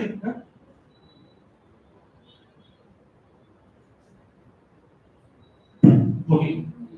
ఒకసారి మనం హార్మోన్ ట్రీట్మెంట్ చేస్తాము. సో అది రూట్ వచ్చింది అనుకుంటున్నాం. సో అది డైరెక్ట్ గా తీసుకెళ్ళి మనం ఫీల్డ్ లో ప్లాంటేషన్ చేయకూడదు కదా. సో దానికి కూడా ఇందాక చెప్పినప్పుడు మన హార్డనింగ్ ప్రాసెస్ అనేది చేయాలి. ఈ హార్డనింగ్ ప్రాసెస్ మనకి మెషింగ్ ఛాంబర్ లో చేయాలి, అలానే నర్సరీ ఫీల్డ్ లో కూడా హార్డనింగ్ ప్రాసెస్ అనేది చేసుకోవాలి. ఓకే. సో అలాగైతేనే మనకి, ఎందుకంటే మనం నార్మల్ గా నేచురల్ గా రీజనరేషన్ చేయలేదు, ఆర్టిఫిషియల్ గా రీజనరేషన్ చేస్తాం కాబట్టి సో ఈ hardening process very very important. So ఇలాగా హార్డనింగ్ అయిన దాన్ని మనం 2 months తర్వాత 6 months తర్వాత ఒక స్టేబుల్ అయిన తర్వాత వెళ్ళి మనం ఫీల్డ్ లో ప్లాంట్ చేసుకోవచ్చు. సో ఇంకోటి ఏం లేదు, మనం ఇప్పుడు చూసింది ట్రాపికల్ కటింగ్ చేస్తాం air link. So air link ఎలా చేస్తాం మనం, స్టెమ్ ఉంటుంది, స్టెమ్ కూడా మనం ఏ స్టెమ్ పడితే ఆ స్టెమ్ సెలెక్ట్ చేసుకోవాలి. హెల్తీగా ఉందా, అది దాని నుంచి రూట్స్ వచ్చే క్యాపబిలిటీ ఉందా లేదా అని చూసుకోవాలి. సో ఫస్ట్ ఏం చేయాలి, ఆ బార్క్ ఏదైతే ఉందో ఒక 2 సెంటీమీటర్స్ దాన్ని కట్ చేసి రౌండ్గా. సో దానికి మనం చెప్పిన నేనేం చెప్పిన రిమూవల్ ఆఫ్ ఫినాలిక్ కాంపౌండ్స్ అనుకుంటా ఇందులో ఎందుకు రూట్స్ ఇన్హిబిట్ చేస్తుంది. ఇక్కడ మనం అది వాడకూడదు, ఇక్కడ వాడేందుకు టోటల్ ప్లాంట్ అంతా చచ్చిపోతుంది, ఎందుకంటే జనరల్ ఫినాలిక్ కాంపౌండ్స్ గ్రోత్ కోసం ఉపయోగపడుతుంది. సో ఇక్కడ ఏం చేయాలంటే మనం మనకి హార్మోనల్ ట్రీట్మెంట్ అది చేసుకోవాలి. హార్మోన్ ట్రీట్మెంట్ చేసిన తర్వాత మనకి సాయిల్ శాండ్ సేమ్ ప్రపోర్షన్ లో వేసి, అలానే ఒక హార్మోన్స్ ఉంటాయి కదా, సో అది కూడా వేసి ఏదైతే కటింగ్ చేస్తామో ఆ కటింగ్ దగ్గర వేసుకోవాలి ఒక లేయర్. వేసిన తర్వాత ఆ శాండ్ మట్టి ఏదైతే ఉందో దాన్ని కూడా పాలిథిన్ బ్యాగ్స్ లో కట్టించుకోవాలి. సో అలా కట్టించుకున్న తర్వాత ఒక 40 days కో 50 days కో రూట్ స్టార్ట్ అవుతుంది. సో రూట్ స్టార్ట్ అయిన తర్వాత దాని నుంచి పిల్లలు ప్లాంట్ వచ్చిన తర్వాత దాన్ని సపరేట్ చేసుకొని సేమ్ మనం హార్డనింగ్ ప్రాసెస్ మిస్టర్మలో నర్సరీలో ఇక్కడ నర్సరీలో మనకి హార్డనింగ్ చేయాల్సిన అవసరం లేదు, ఎందుకంటే న్యాచురల్ ఎన్విరాన్మెంట్ లోనే మనం ప్లాంట్ ఎయిర్ లేయర్ చేసేది. ఓకే, సో ఇది ఒక process. So coming to diseases, మనం జనరల్గా నార్మల్గా ఏదైతే టెరెస్ట్రియల్ స్పీషెస్ ఉంటాయో సో వాటితో కూడా మనకి ఈ మ్యాంగోస్ కూడా డిసీజెస్ డిఫరెంట్ పెస్ట్ ద్వారా, మైక్రో ఆర్గానిజమ్స్ ద్వారా, ఫంగల్ ఇన్ఫెక్షన్స్ ద్వారా పెస్ట్ మనకి డిసీజెస్ ఉంటాయి. సో ఒక రకమైన ఏంటంటే మనకి ఇన్ఫెక్షన్స్, ఫంగల్ ఇన్ఫెక్షన్ వచ్చినప్పుడు ఏమవుతుంది, మనకి రూట్ అంతా కూడా స్పాయిల్ అయిపోతుంది, లేకపోతే లీఫ్ అనేది విల్ట్ అయిపోతుంది. సో అది ఇప్పుడు కాజింగ్ ఏజెంట్స్ ఏంటంటే ఈ ఆర్గానిజమ్స్ ఉంటాయి. సో అలా కాకుండా leaf spot diseases, leaf black spots గా మారిపోతాం, లేకపోతే పింక్ గా మారిపోతాం. సో అలాగే కూడా జరుగుతుంది. ఓకే, సో ఒక ఎగ్జాంపుల్ తీసుకున్నాను నేను సోమరేషియా ప్లాంట్. సో పర్టికులర్ లీవ్స్ చూడండి పింక్ గా మారిపోయింది. ఓకే, లీవ్స్ అన్ని కూడా పింక్ గా మారిపోయింది. సేమ్ లిస్ట్ లో చేసేది సేమ్ ఆర్గానిజం. ఈ సేమ్ ఆర్గానిజం మనకి బ్లాక్ స్పాట్స్ కూడా క్రియేట్ చేయదు. Same organism.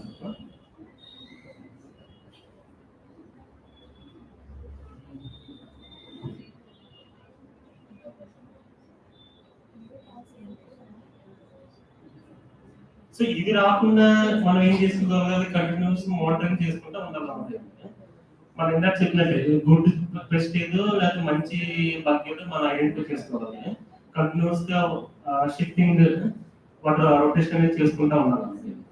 Local biological controls ఏదైతే ఉందో ఆ బయాలజికల్ కంట్రోల్స్ కూడా మనం వాడగలిగితే హెల్తీ ఆఫ్స్ప్రింగ్ అనేది ప్రొటెక్ట్ చేయాలి.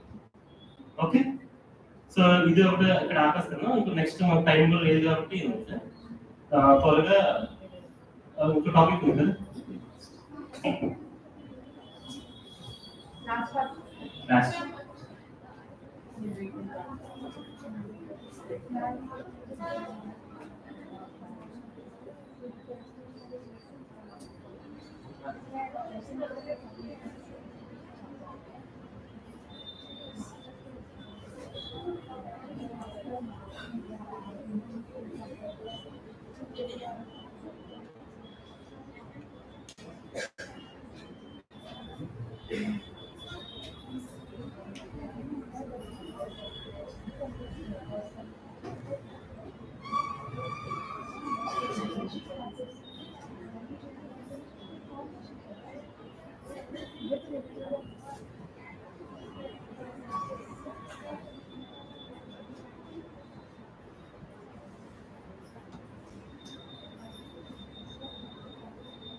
సో లాస్ట్ వచ్చేసి reviving the last mangroves in the urban landscapes of east Coast of India. So మనకి ఇలా డిగ్రేడేషన్ జరుగుతుంది, కన్జర్వేషన్ చేయాలి. అసలు మన పాయింట్ ఆఫ్ వ్యూలో మన సరౌండింగ్స్ లో అసలు ఎటువంటి సినారియో ఉందో చూద్దాం. సో మీకు తెలిసే ఉంటుంది, మీకు తెలిసి ఉండకపోవచ్చు.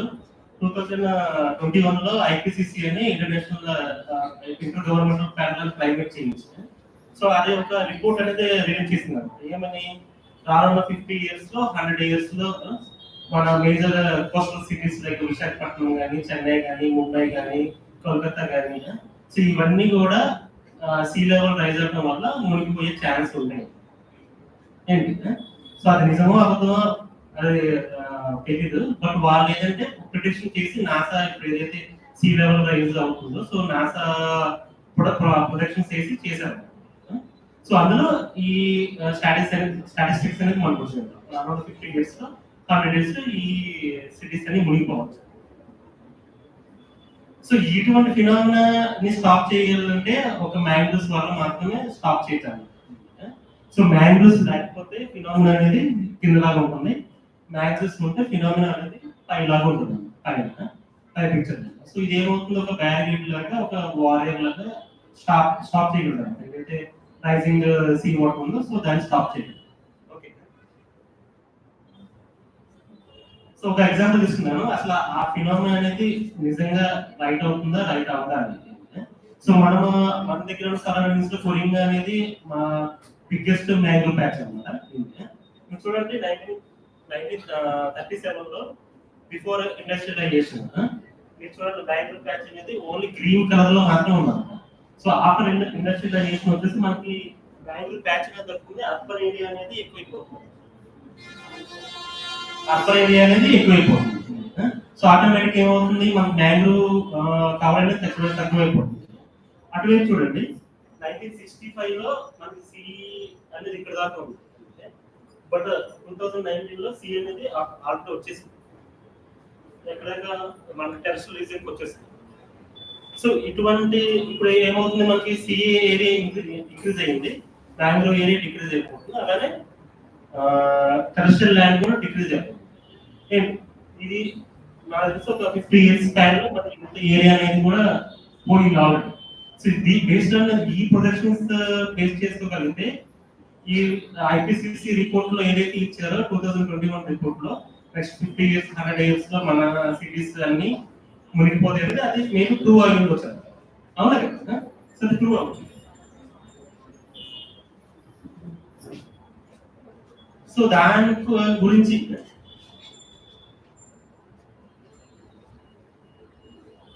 ఓకే, సో పర్టికులర్లీ ఇలా కాకుండా ఉండాలంటే ఏం చేయాలి, ఏం చేస్తే బాగుంటుంది. సో మన వైజాగ్ లో కూడా మ్యాంగ్రోవ్స్ అనేవి ఉంటాయి. There are mangroves some areas. So there are lot of human intervention. Suppose in case of port area mangroves are there. There are reports like 2015, 2010 ఆ సంవత్సరంలో మనకి అబౌట్ 400 hectares ఆఫ్ మ్యాంగ్రోవ్స్ ఉన్నాయని reports ఉన్నాయి. కానీ మనకి about ఒక 50 hectares 100 hectares దాకా తగ్గిపోయింది. సో ఎందుకు ఇండస్ట్రియలైజేషన్ వల్ల, హ్యూమన్ యాక్టివిటీస్ వల్ల ఇవన్నీ జరుగుతాయి. సో దానికి మనం ఏం చేసామంటే formation of strategies for conservation of mangroves అని ప్రాజెక్ట్ పైలట్ గా చేసాము. సో అందులో ఏం చేసాం, మనం ప్రజెంట్ మ్యాంగ్రోవ్ కవర్ అనేది ఎంత ఉంది, ఒకవేళ మనం రీజనరేషన్ చేయగలిగితే ఎంత రీజనరేషన్ చేయొచ్చు అనే దాని మీద చేశాను.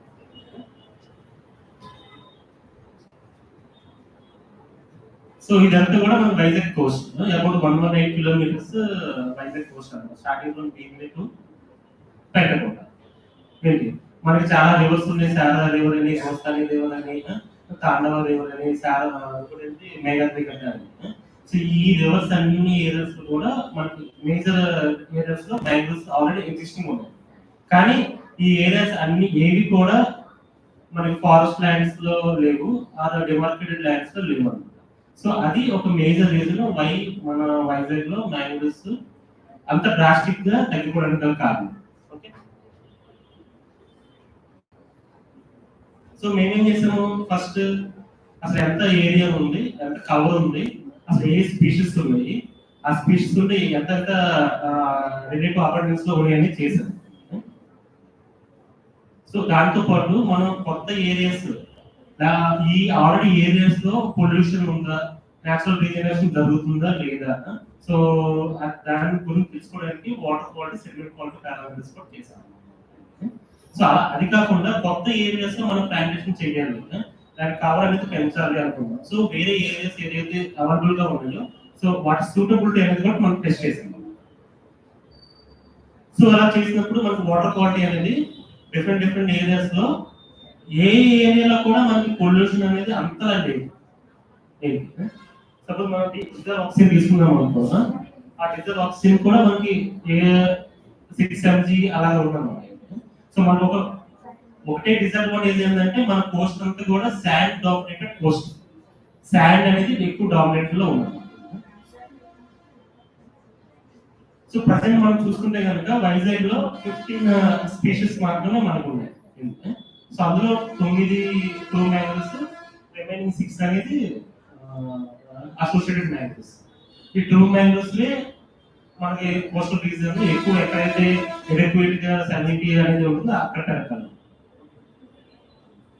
సో అన్ని చోట్ల కూడా మనకి 9 ట్రూ మ్యాంగ్రోవ్స్ లో అవిసీనియా మెరైనా అనేది ఎక్కువ డామినేట్ లో ఉంటుంది అన్ని చోట్ల.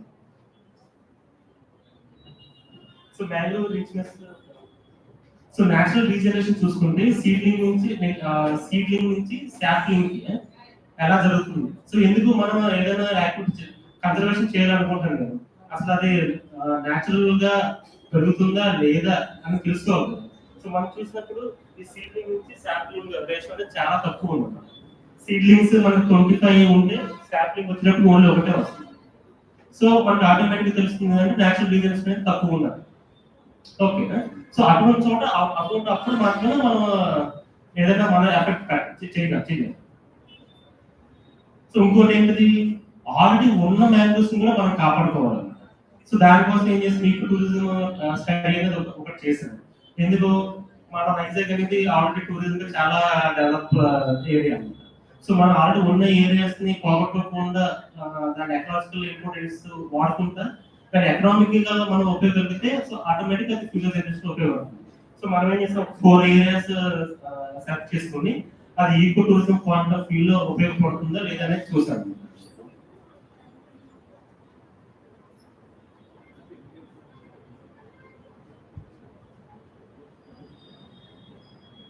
So there are many parameters అన్నమాట మనకి, ట్రీ హైట్ కానీ ట్రీ వాటిలో ఉన్న బయోడైవర్సిటీ కానీ. సో ఇవన్నీ చూసిన తర్వాత మనకు తెలిసింది ఏంటంటే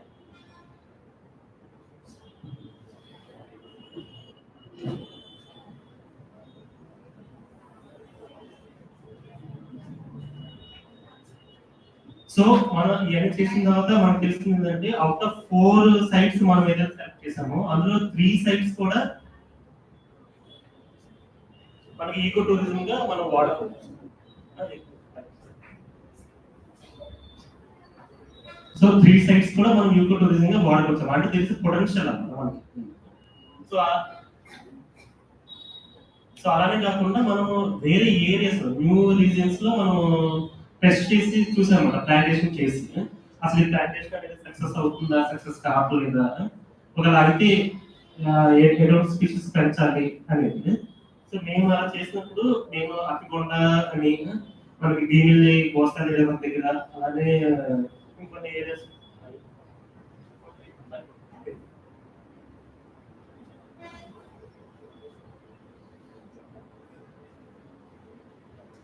సో అలా చేసినప్పుడు మనకి తెలిసింది ఏంటంటే మనకి ఈ ఏరియాలో పర్టికులర్ గా హై వేవ్ యాక్షన్ ఉండటం వల్ల అలానే శాండ్ డామినేటెడ్ ఏరియా ఉండటం వల్ల మనకి ప్లాంటేషన్ అనేది సక్సెస్ఫుల్ అవట్లేదు.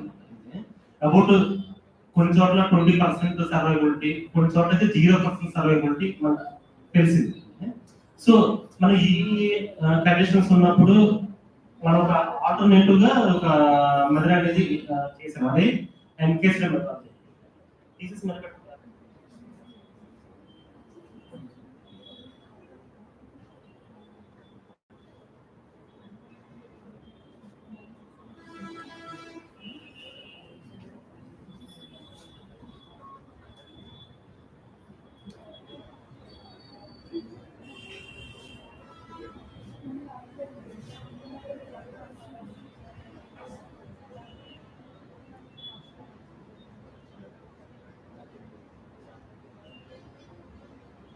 సో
నార్మల్ ప్లాంటేషన్ చేసినప్పుడు మనకి సక్సెస్ఫుల్ రేట్ అనేది చాలా తక్కువ ఉంది. సో మనం ఏం చేసామంటే ఎన్కేస్మెంట్ మెథడాలజీ అనేది ఒకటి ఇంట్రడక్షన్ చేశాము. సో ఈ ఎన్కేస్మెంట్ ఏం చేస్తుందంటే ప్లాంట్ ని అవుట్ సైడ్ ఎన్విరాన్మెంట్ తో డెవలప్ చేస్తున్నాం. సో హై వేవ్ యాక్షన్ రాకుండా, అలాగే శాండ్ మనకి ఏమంటారు దాన్ని ఎరోషన్ అవ్వకుండా, సో ఇది ఉపయోగపడుతుంది. మనం దాంట్లో వాడింది ఏంటంటే పీవీసీ పైప్స్. సో ఈ పీవీసీ పైప్స్ కూడా మనకి లోపలికి ఇన్సర్ట్ చేసి సీడ్ వేసి లేకపోతే ప్లాంట్ పెట్టి అది ఆటోమేటిక్ గా గ్రో అయిన దాకా అప్పుడు దాకా ఈ ఎన్కేస్మెంట్ మనకి ఉపయోగపడుతుంది. ఓకే, సో ఈ సైజ్ అనేది ఈ పీవీసీ పైప్ సైజ్ అనేది వేరియేషన్ ఉంటుంది మనకి. ఇప్పుడు అది శాండ్ డామినేషన్ లేకపోతే క్లే ఏరియా, సో దాన్ని బట్టి మనం చూస్ చేసుకుంటాం. సో ఇదంతా ప్రాసెస్. సో ఇలా చేసినప్పుడు మనకి అబౌట్ 91.6% సర్వైవబిలిటీ రేట్ వచ్చింది.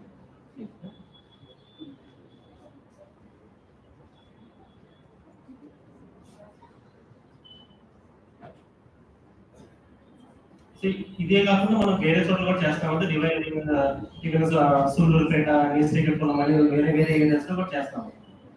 సో అక్కడ మనకి డిఫరెంట్ సేమ్ బయోడైవర్సిటీ ఎంత ఉంది, వాటి పారామీటర్స్ సేమ్ ఉన్నాయి. సో అది రివైవ్ చేయాలంటే ఏమేమి పారామీటర్స్ మనం వాడుకోవాలి చేస్తే సో అన్ని చోట్ల కూడా మనకి అవసీన్ అనేది మనకి డామినేషన్ అవుతుంది. ఎందుకంటే అవసీన్ అనేది డామినేట్ గా ఉంటుంది అన్నమాట. ఎందుకు మీరు చూడండి, సీడ్ సైజ్ షేప్ ఒక మేజర్ ఫ్యాక్టర్. మనకేమవుతుంది, చెట్టు నుంచి ఫ్రీ ఫాల్ అయినప్పుడు ఇది ఏ డైరెక్షన్ లో పడినా కానీ అది మేబీ వాష్ అవుట్ అయిపోయినా కానీ అది ఎక్కడో దానికి సబ్స్ట్రాక్ట్ అనేది దొరుకుతుంది, అది పెరుగుతుంది. కానీ ఇలా ఉన్నప్పుడు ఏం జరుగుతుంది, సిలిండ్రికల్ ఉన్నప్పుడు అది ఇలా సిలిండ్రికల్ గానే మాత్రమే ఫ్రీ ఫాల్ అవ్వాలి, అప్పుడే అది సబ్స్ట్రాక్ట్ దొరుకుతుంది. అవునా? సో అప్పుడే అది రూట్ గా ఓన్ రూట్స్ డెవలప్ చేసుకొని న్యూ ప్లాంట్ గా డెవలప్ అవుతుంది. సో అది ఒక మేజర్ రీజన్ అయితే తెలిసింది. సో ఇది మనం సూర్యాపేటలో సేమ్ ఫిష్ బోన్ మెథడ్ పెట్టి చేసాము. అప్పుడు 50 hectares ఇది. సో ఇది ఒక మోడిఫైడ్ ఫిష్ బోన్ అన్నమాట. సో ఇప్పుడు మాకు జనరల్గా ఏం జరుగుతుందంటే, నేను ఆల్రెడీ చెప్పాను, మన హ్యూమన్ రైట్స్ వల్ల ఈ మ్యాంగ్రోవ్స్ అనేది పోతున్నాయి. సో ఇక్కడ మేజర్ ఏంటంటే ఆక్వాకల్చర్. ఎందుకు మనకి ఫిష్ ఫార్మ్స్, క్రాబ్ కల్చర్స్ ఇవన్నీ చేయడం వల్ల ఈ రీజన్స్ అనేది చాలా సూటబుల్ అన్నమాట. ఆక్వాకల్చర్ ఫిష్ ఫార్మింగ్ కి, క్రాబ్ కల్చర్. సో అది ఏం చేస్తున్నారు, ఈ ఫిషర్మెన్ అంతా ఆక్వాకల్చర్ ఫార్మర్స్ ఈ మ్యాంగ్రోవ్స్ ని కొట్టేసి డైరెక్ట్ గా ఫిష్ పాండ్స్ అనేది లేఅవుట్ చేస్తాం. సో మనకి ఇది కూడా ఒక అడ్వాంటేజ్, డిసడ్వాంటేజ్. సో మనం దీన్ని ఎప్పుడు కమింగ్ డేస్ లో ఏం చేద్దాం అనుకుంటామంటే, ఇది ఒక ఇంటిగ్రేటెడ్ ఆక్వాకల్చర్ మోడల్ అని ఒక డెవలప్ చేసాము. సో దీన్ని నేను నెక్స్ట్ ఇంప్లిమెంట్ చేస్తాను. ఇప్పుడు ఎక్కడైతే ఈ ఫిష్ ఫార్మింగ్, ఫిష్ పాండ్స్ ఉన్నాయో, మనకి పాండ్ ఎలా ఉంటుంది, 4 వైపులా 5 లోపల పాండ్ లా ఉంటుంది. సో ఒక్కొక్క పాండ్ లో ఒక రకమైన డిజైన్ వేసి చేయాలి. చూడండి, బ్యాంక్ ఉంటుంది కదా, పాండ్ బ్యాంక్ మీద కూడా మనం మ్యాంగ్రోవ్స్ ని ప్రమోట్ చేస్తే సో వాళ్ళకి లైవ్లీహుడ్ గా ఉంటుంది, అలానే ఎన్విరాన్మెంట్ కూడా యూస్ఫుల్ గా ఉంటుంది. సో ఇక్కడ ఏం జరుగుతుంది, వాళ్ళకి చాలా బెనిఫిట్ ఉంటుంది. సో దాని ఎందుకు ఈ మ్యాంగ్రోవ్స్ కొంచెం గ్రో అయిన తర్వాత ఈ డైరెక్ట్ సన్లైట్ పడకుండా చేస్తున్నారు.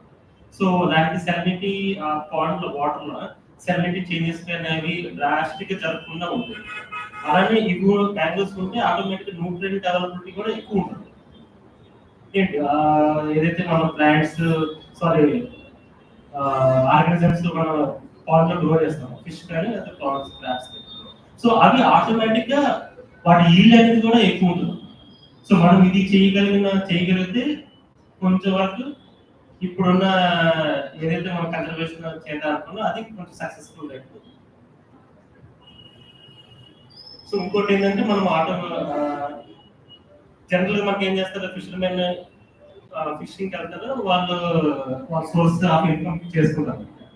అలానే మనకి ఎవరైతే ఇంటి దగ్గర ఈ మూమెంట్స్ ఉంటారో సో వాళ్ళని కూడా ఎంకరేజ్ చేసి ఈ మ్యాంగ్రోవ్స్ ఉంచుతారు. నేను ఆల్రెడీ చెప్పాను ఎందుకు ఈ బయోడైవర్సిటీ పాయింట్ ఆఫ్ వ్యూ చాలా ఇంపార్టెంట్. అది చాలా రకాల క్రాబ్స్ కానీ ఫిష్ కానీ అవి వచ్చి అక్కడ బ్రీడింగ్ చేస్తాయి.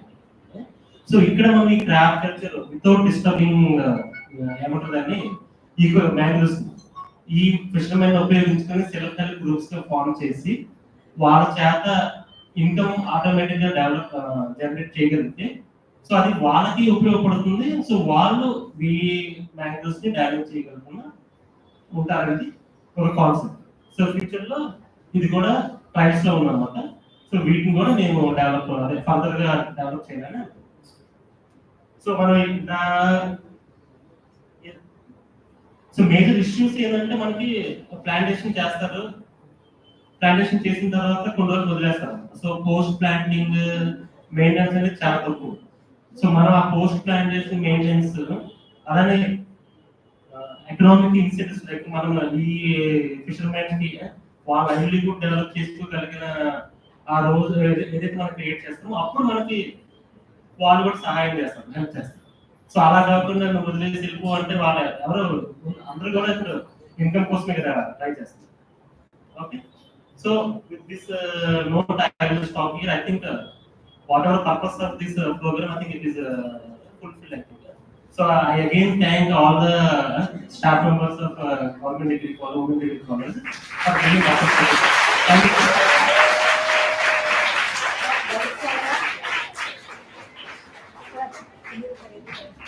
Thank you, sir. Thank you very much for your wonderful session.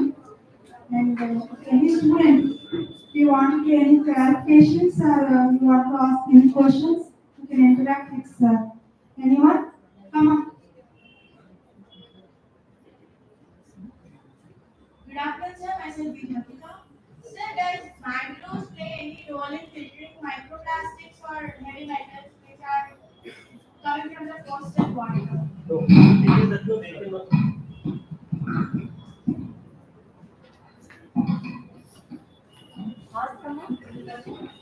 See, are you the major problem? The microplastic bioaccumulation, bioaccumulation that ఈ సైకిల్ లో వెళ్తానే ఉంటుందా. సో అందుకనే మన ప్లాస్టిక్ వాడకం అనేది తక్కువ అవుతుంది. ఇంకోటి ఏంటంటే ప్లాస్టిక్ ఏమవుతుందంటే మనకి సముద్రంలో ఎక్కువ అయ్యి ఇక్కడ వస్తుంది కదా కోస్టల్ డిపాజిషన్. సో అలా డిపాజిషన్ అనేది ఏమవుతుంది, ఈ క్యారీ బ్యాగ్స్ కానీ ప్లాస్టిక్ బ్యాగ్స్ కానీ ఇవి వచ్చేసి మ్యాంగ్రోవ్స్ మీద నిమిటం ఫోర్స్ మీద పడి ఆటోమేటిక్ గా చచ్చిపోదు. ఎందుకంటే వాటి ఎంటి సెల్స్ అవి బ్రీతింగ్ స్టాప్ చేస్తాయి. సో అలాగే మనకి even mangroves will more affected. One more question: does freshwater scarcity get any affected on? Definitely, because they are giving that kind of air like brackish water, so they need more fresh water. So that if we are stopping fresh water flow, automatically there are regeneration. What about the delta regions have more tectonic activities, right? So how does that tectonic activities affect the mangroves? See, that's what no. See, this is like it's not what area. In Andaman and Nicobar regions, more number of tectonic also more high amount of damage also happens. Yes, sir. We see tsunami. So when tsunami comes, they get more affected than face. Thinking that no, their regeneration is very higher compared to this hills. Why?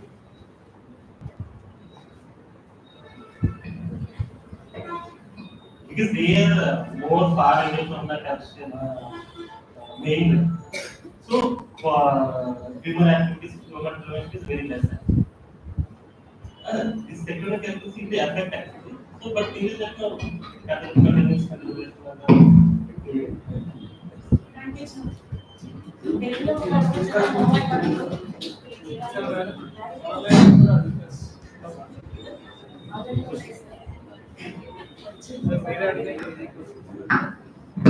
so, online participants, any questions, sir? There?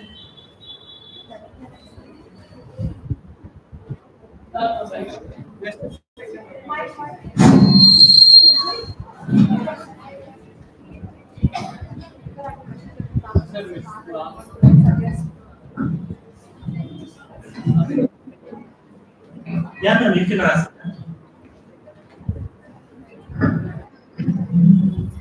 Yes, ma'am, you are audible. Please.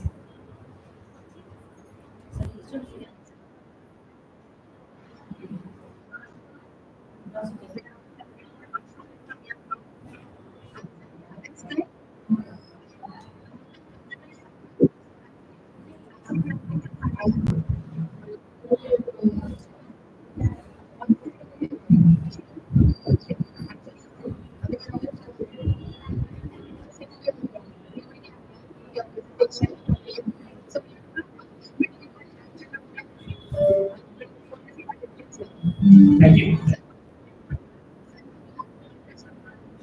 Yes, ma'am. Hey, good afternoon. Please. Okay.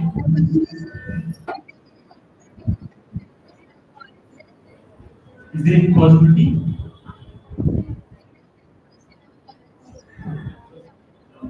No, actually, it is not possible. I have told you already.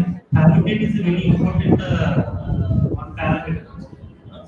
So, if we are taking out of that natural habitat, it is very difficult to grow them. Okay. So, you should have that habitat potential to support these mangrove systems. So, they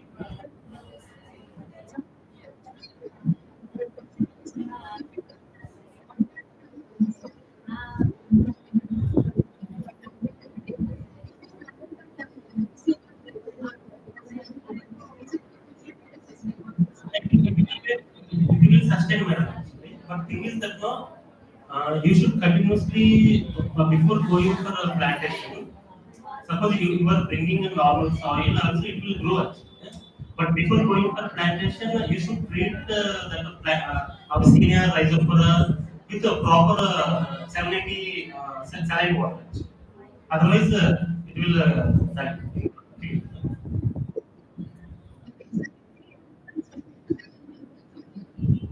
Normal, normal soil also it will grow, madam. Normal soil also it will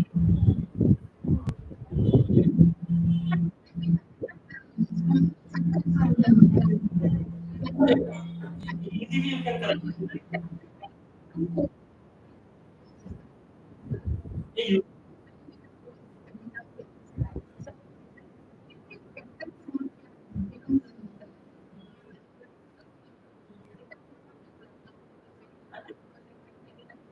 no, it is very easy actually. General normal textural fruits, how it is there, here also that same arrangement is there. So you can pluck it directly. But thing is that you have to go inside the forest and you have to use boats and to get a proper seed. And one more thing is that season also is very matters. So all season you won't get the seed. And maturity is one another important factor you should stay.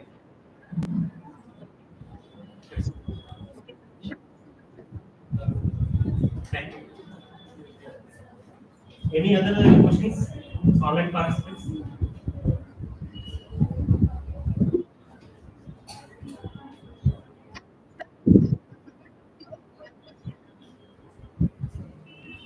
Yes, ma'am, please, please.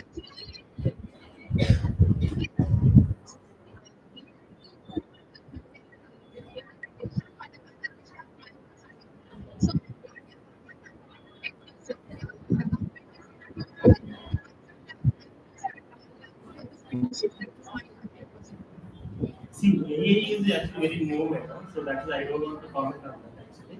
So still is in trial only, even in Bangalore and those things.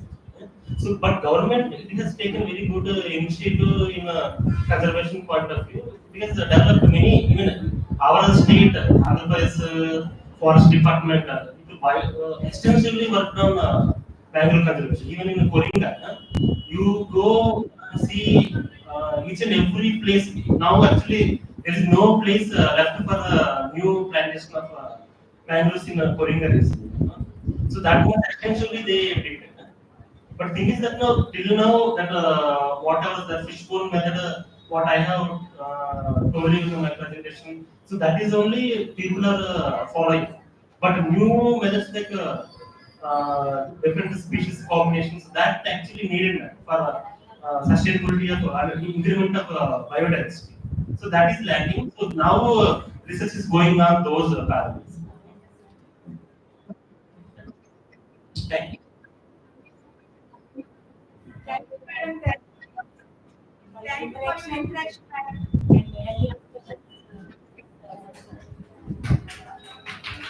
So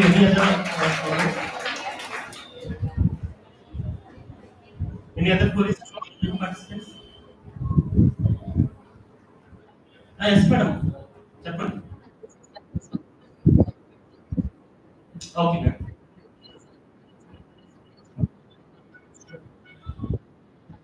Ma'am.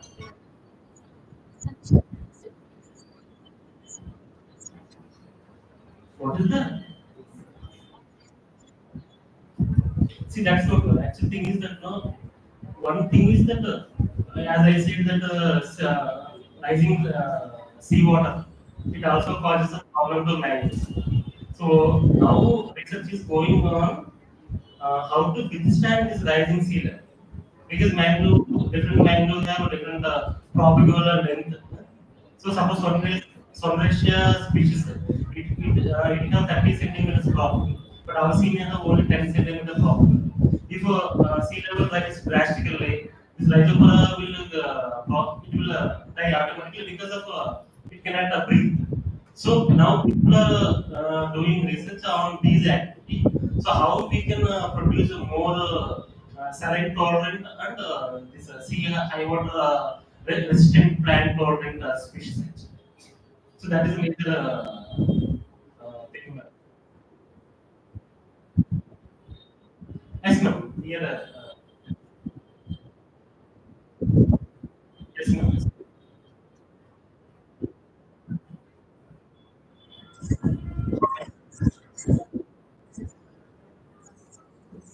Yeah. Yes, ma'am. In our Andhra Pradesh only we have about 27 species. Yes. Only one species is there. Even our my presentations are.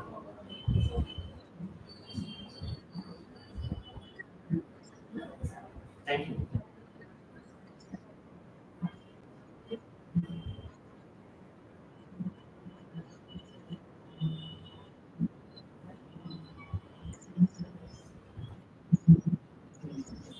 Thank you so much, madam, for interacting with the resource person and making interactive session.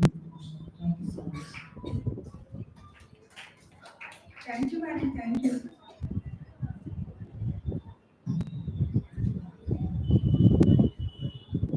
So, any other questions?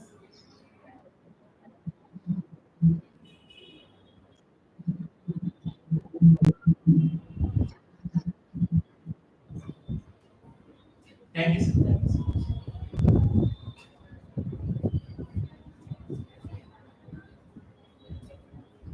Dr. P.S. Kiran, thank you, sir. Thank you so much.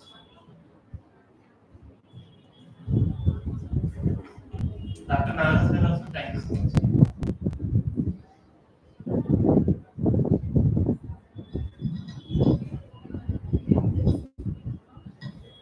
Any questions from your side? In Telugu you can ask. Okay. Good afternoon, sir. My name is Ashwini. I am studying BSc Zoology third year. Sir, ఈ mangrove plants వల్ల ఎలాంటి medicinal use ఉంది sir?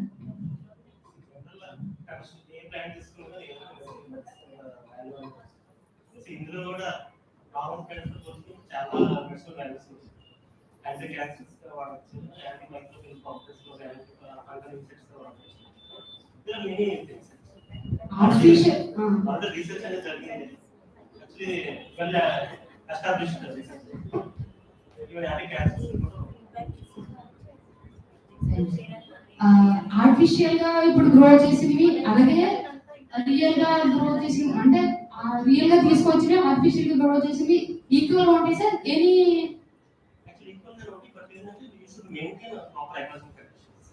There are some places in 20 years, 30 years plantation చేసుకోవడం ఇది మన పిల్లల ఎందుకంటే proper water implementation లేక సైడ్ యాక్టివిటీ లేక చాలా కొందరికి ఏం చేస్తారంటే చెప్పింగ్ సో అదేమవుతుంది వాటర్ వస్తూ ఉంది కొందరికి gap పుట్టుకోవాలి.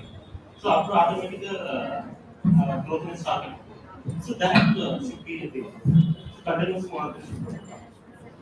Thank you sir.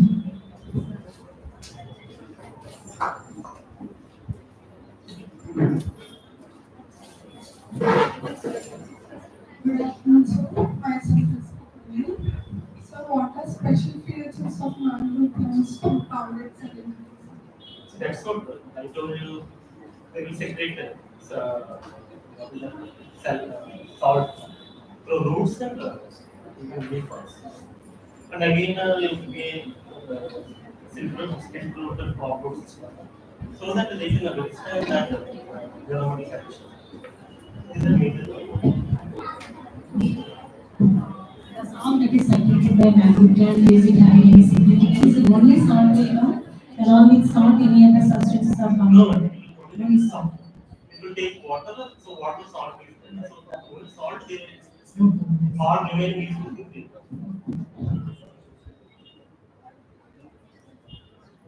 On behalf of my student, I'm asking you the procedure.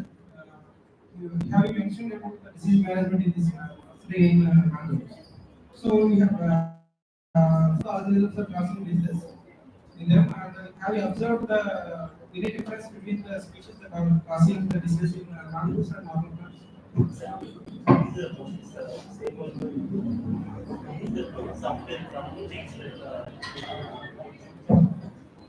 ఒక ఆర్గనిజం డిఫరెంట్ యాక్ట్ చేస్తుంది. యూనో మనం స్పైడర్స్ చూస్తున్నాం, మనకి ఇక్కడ ఉన్న spiders species maybe different. Organism spider is spider, species are different. Some of the organisms are showing tolerance. Even the microorganisms are. Yes. Actually, mangroves normal plants ఉంటాయి. మన cows ఇవి అందుకే చాలా బాగా. Thank you.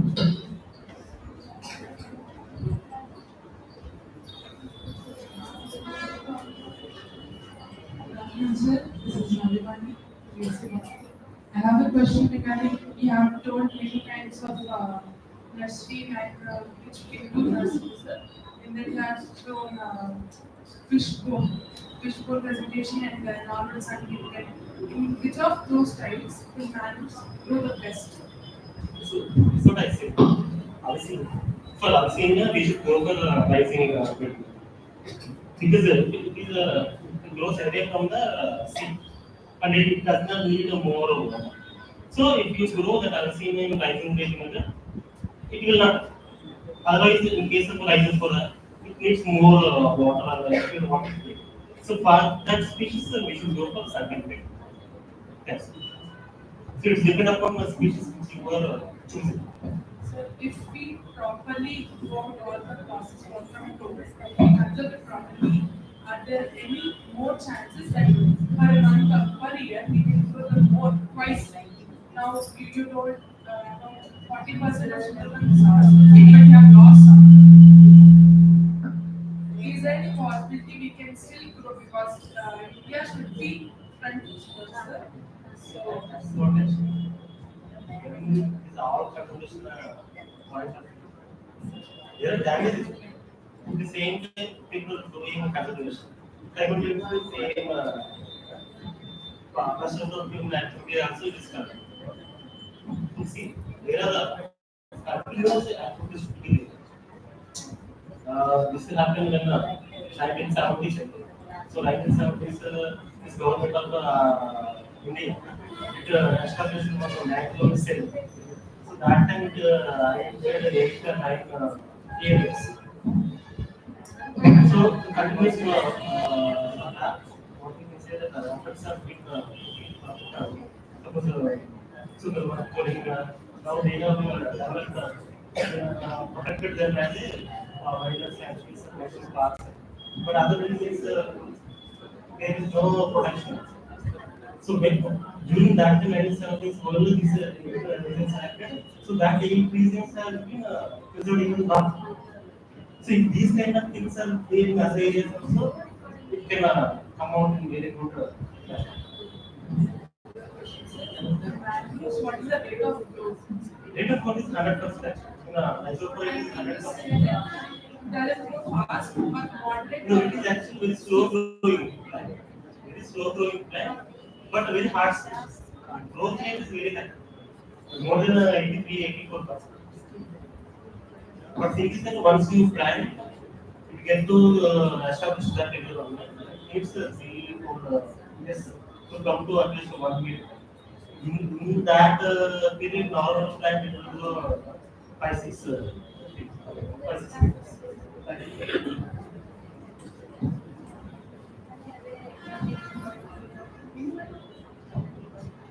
Good afternoon, sir.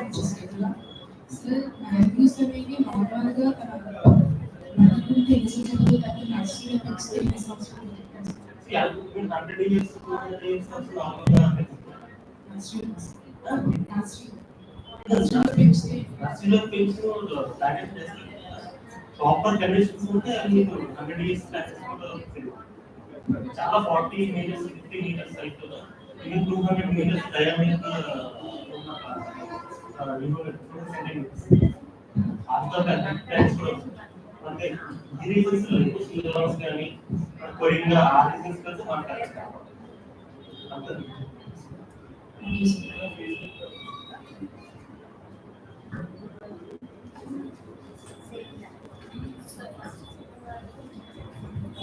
Sir, if you left with only one plant in endangered species, so can we cultivate more plants from that one plant? Also, we are using polythene bags in nursery. So, if there are any other resources we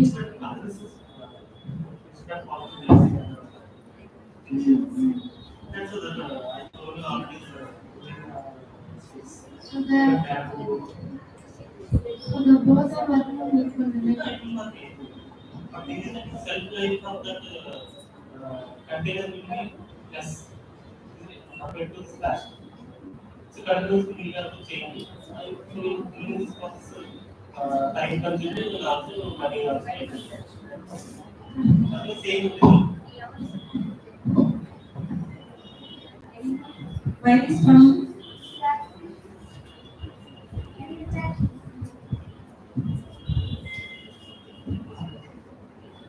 Thank you, sir. Thank you very much for taking the students from nursery to ecosystem restoration work. Thank you. Sir, really, thank you very much, sir, for their knowledge. They enjoyed well, interacted well, and very thank you, sir, for your patience interactions with all the participants. Thank you, sir. time to vote of thanks.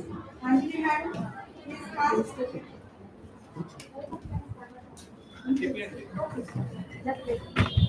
So now it's time to presentation to scientist Dr. P. Srinivas sir.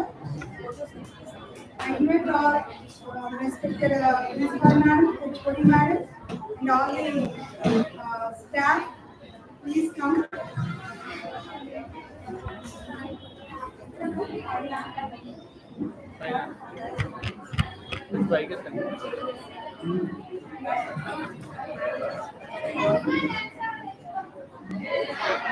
Bye 5 minutes కూర్చోండి.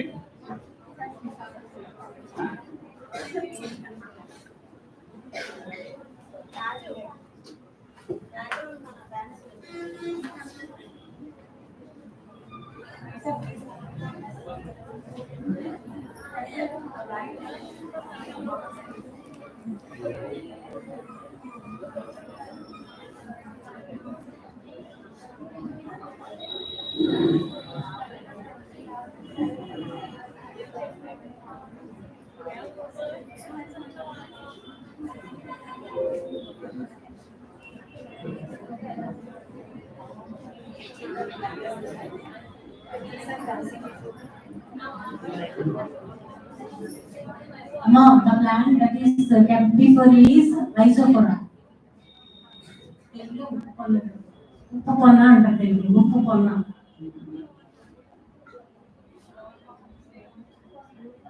బయోడైవర్సిటీలో ఎంత ఇంపార్టెంటో చీమ ప్రతి మొక్క ప్రతి organism కి అందుకనే loss అయిపోతున్న వాటికి టెక్నిక్స్ రెస్టరేషన్ ఇవన్నీ చాలా చక్కగా సాగుతుంది.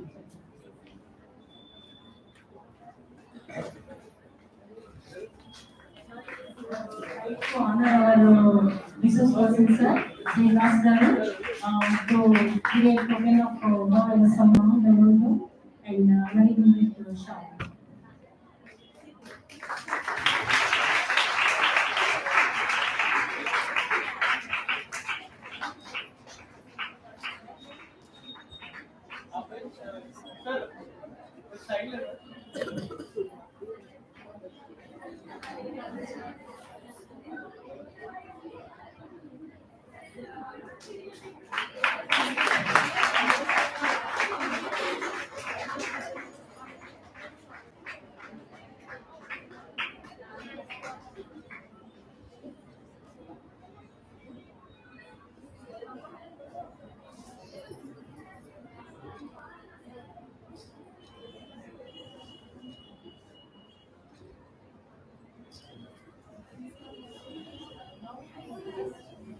Request organizing team to felicitate our principal madam who is the backbone and success of this event.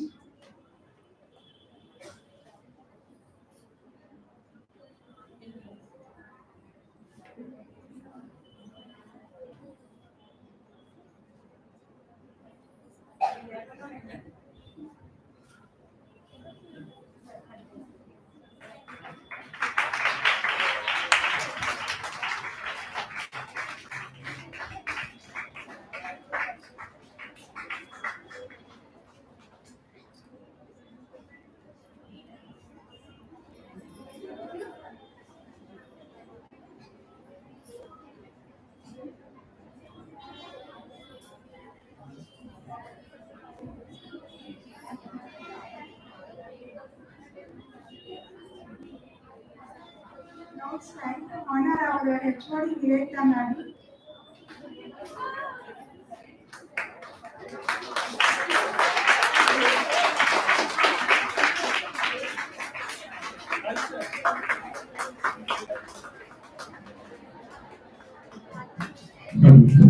Yeah.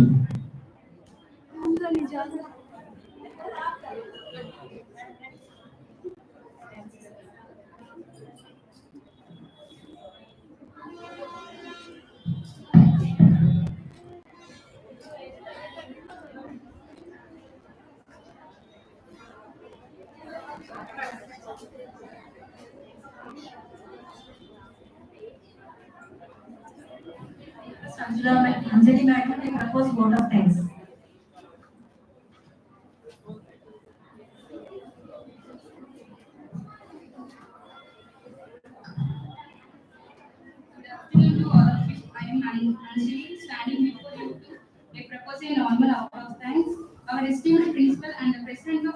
workshop, Dr. R. Manjula Garu, resource persons of today's workshops, Dr. Tadipatri Srinivas Garu, scientist and a head of the ICFRE, and the convener of the today event and the head of the Department of the Botany, Dr. TMA Nivedita Garu, and organizing secretary of the workshop, Dr. J. Lavanya Garu, and the other dignitaries of the dais and all the dais, faculty and the students friends. A very good afternoon to all of you. Let me thank our dynamic principal and the presidents of this event, Dr. R. Manjula Garu, for our thought-provoking and inspiring message on this occasion. I thank Dr. Tadipatri Srinivas Garu for accepting our invitation, acting as a resource person, and sharing his knowledge on the mangroves propagation and disease management and importance of their conservation in this workshop. I thank Dr. T. M.A. Nivedita Garu, convener of the today's workshop, for conducting meeting in a very systematic manner. Also, from my bottom of my heart, I thank organizing committee, all the faculty, supporting staff of our college for their active participation and support. Without your cooperation and support, this program can't be a successful one. I thank the press and electronic media for covering this important event. Finally, I thank all the participants and the students for your active participation. I thank one and all who graced this occasion, making it a grand success. Thank you all.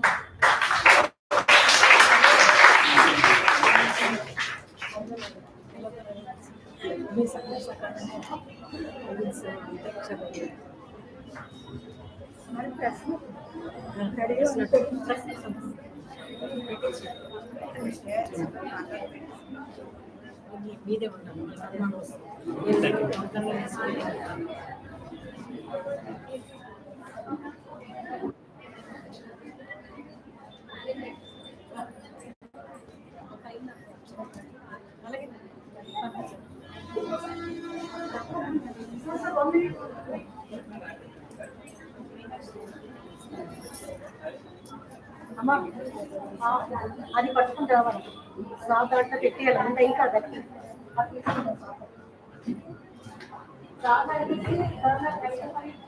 Plants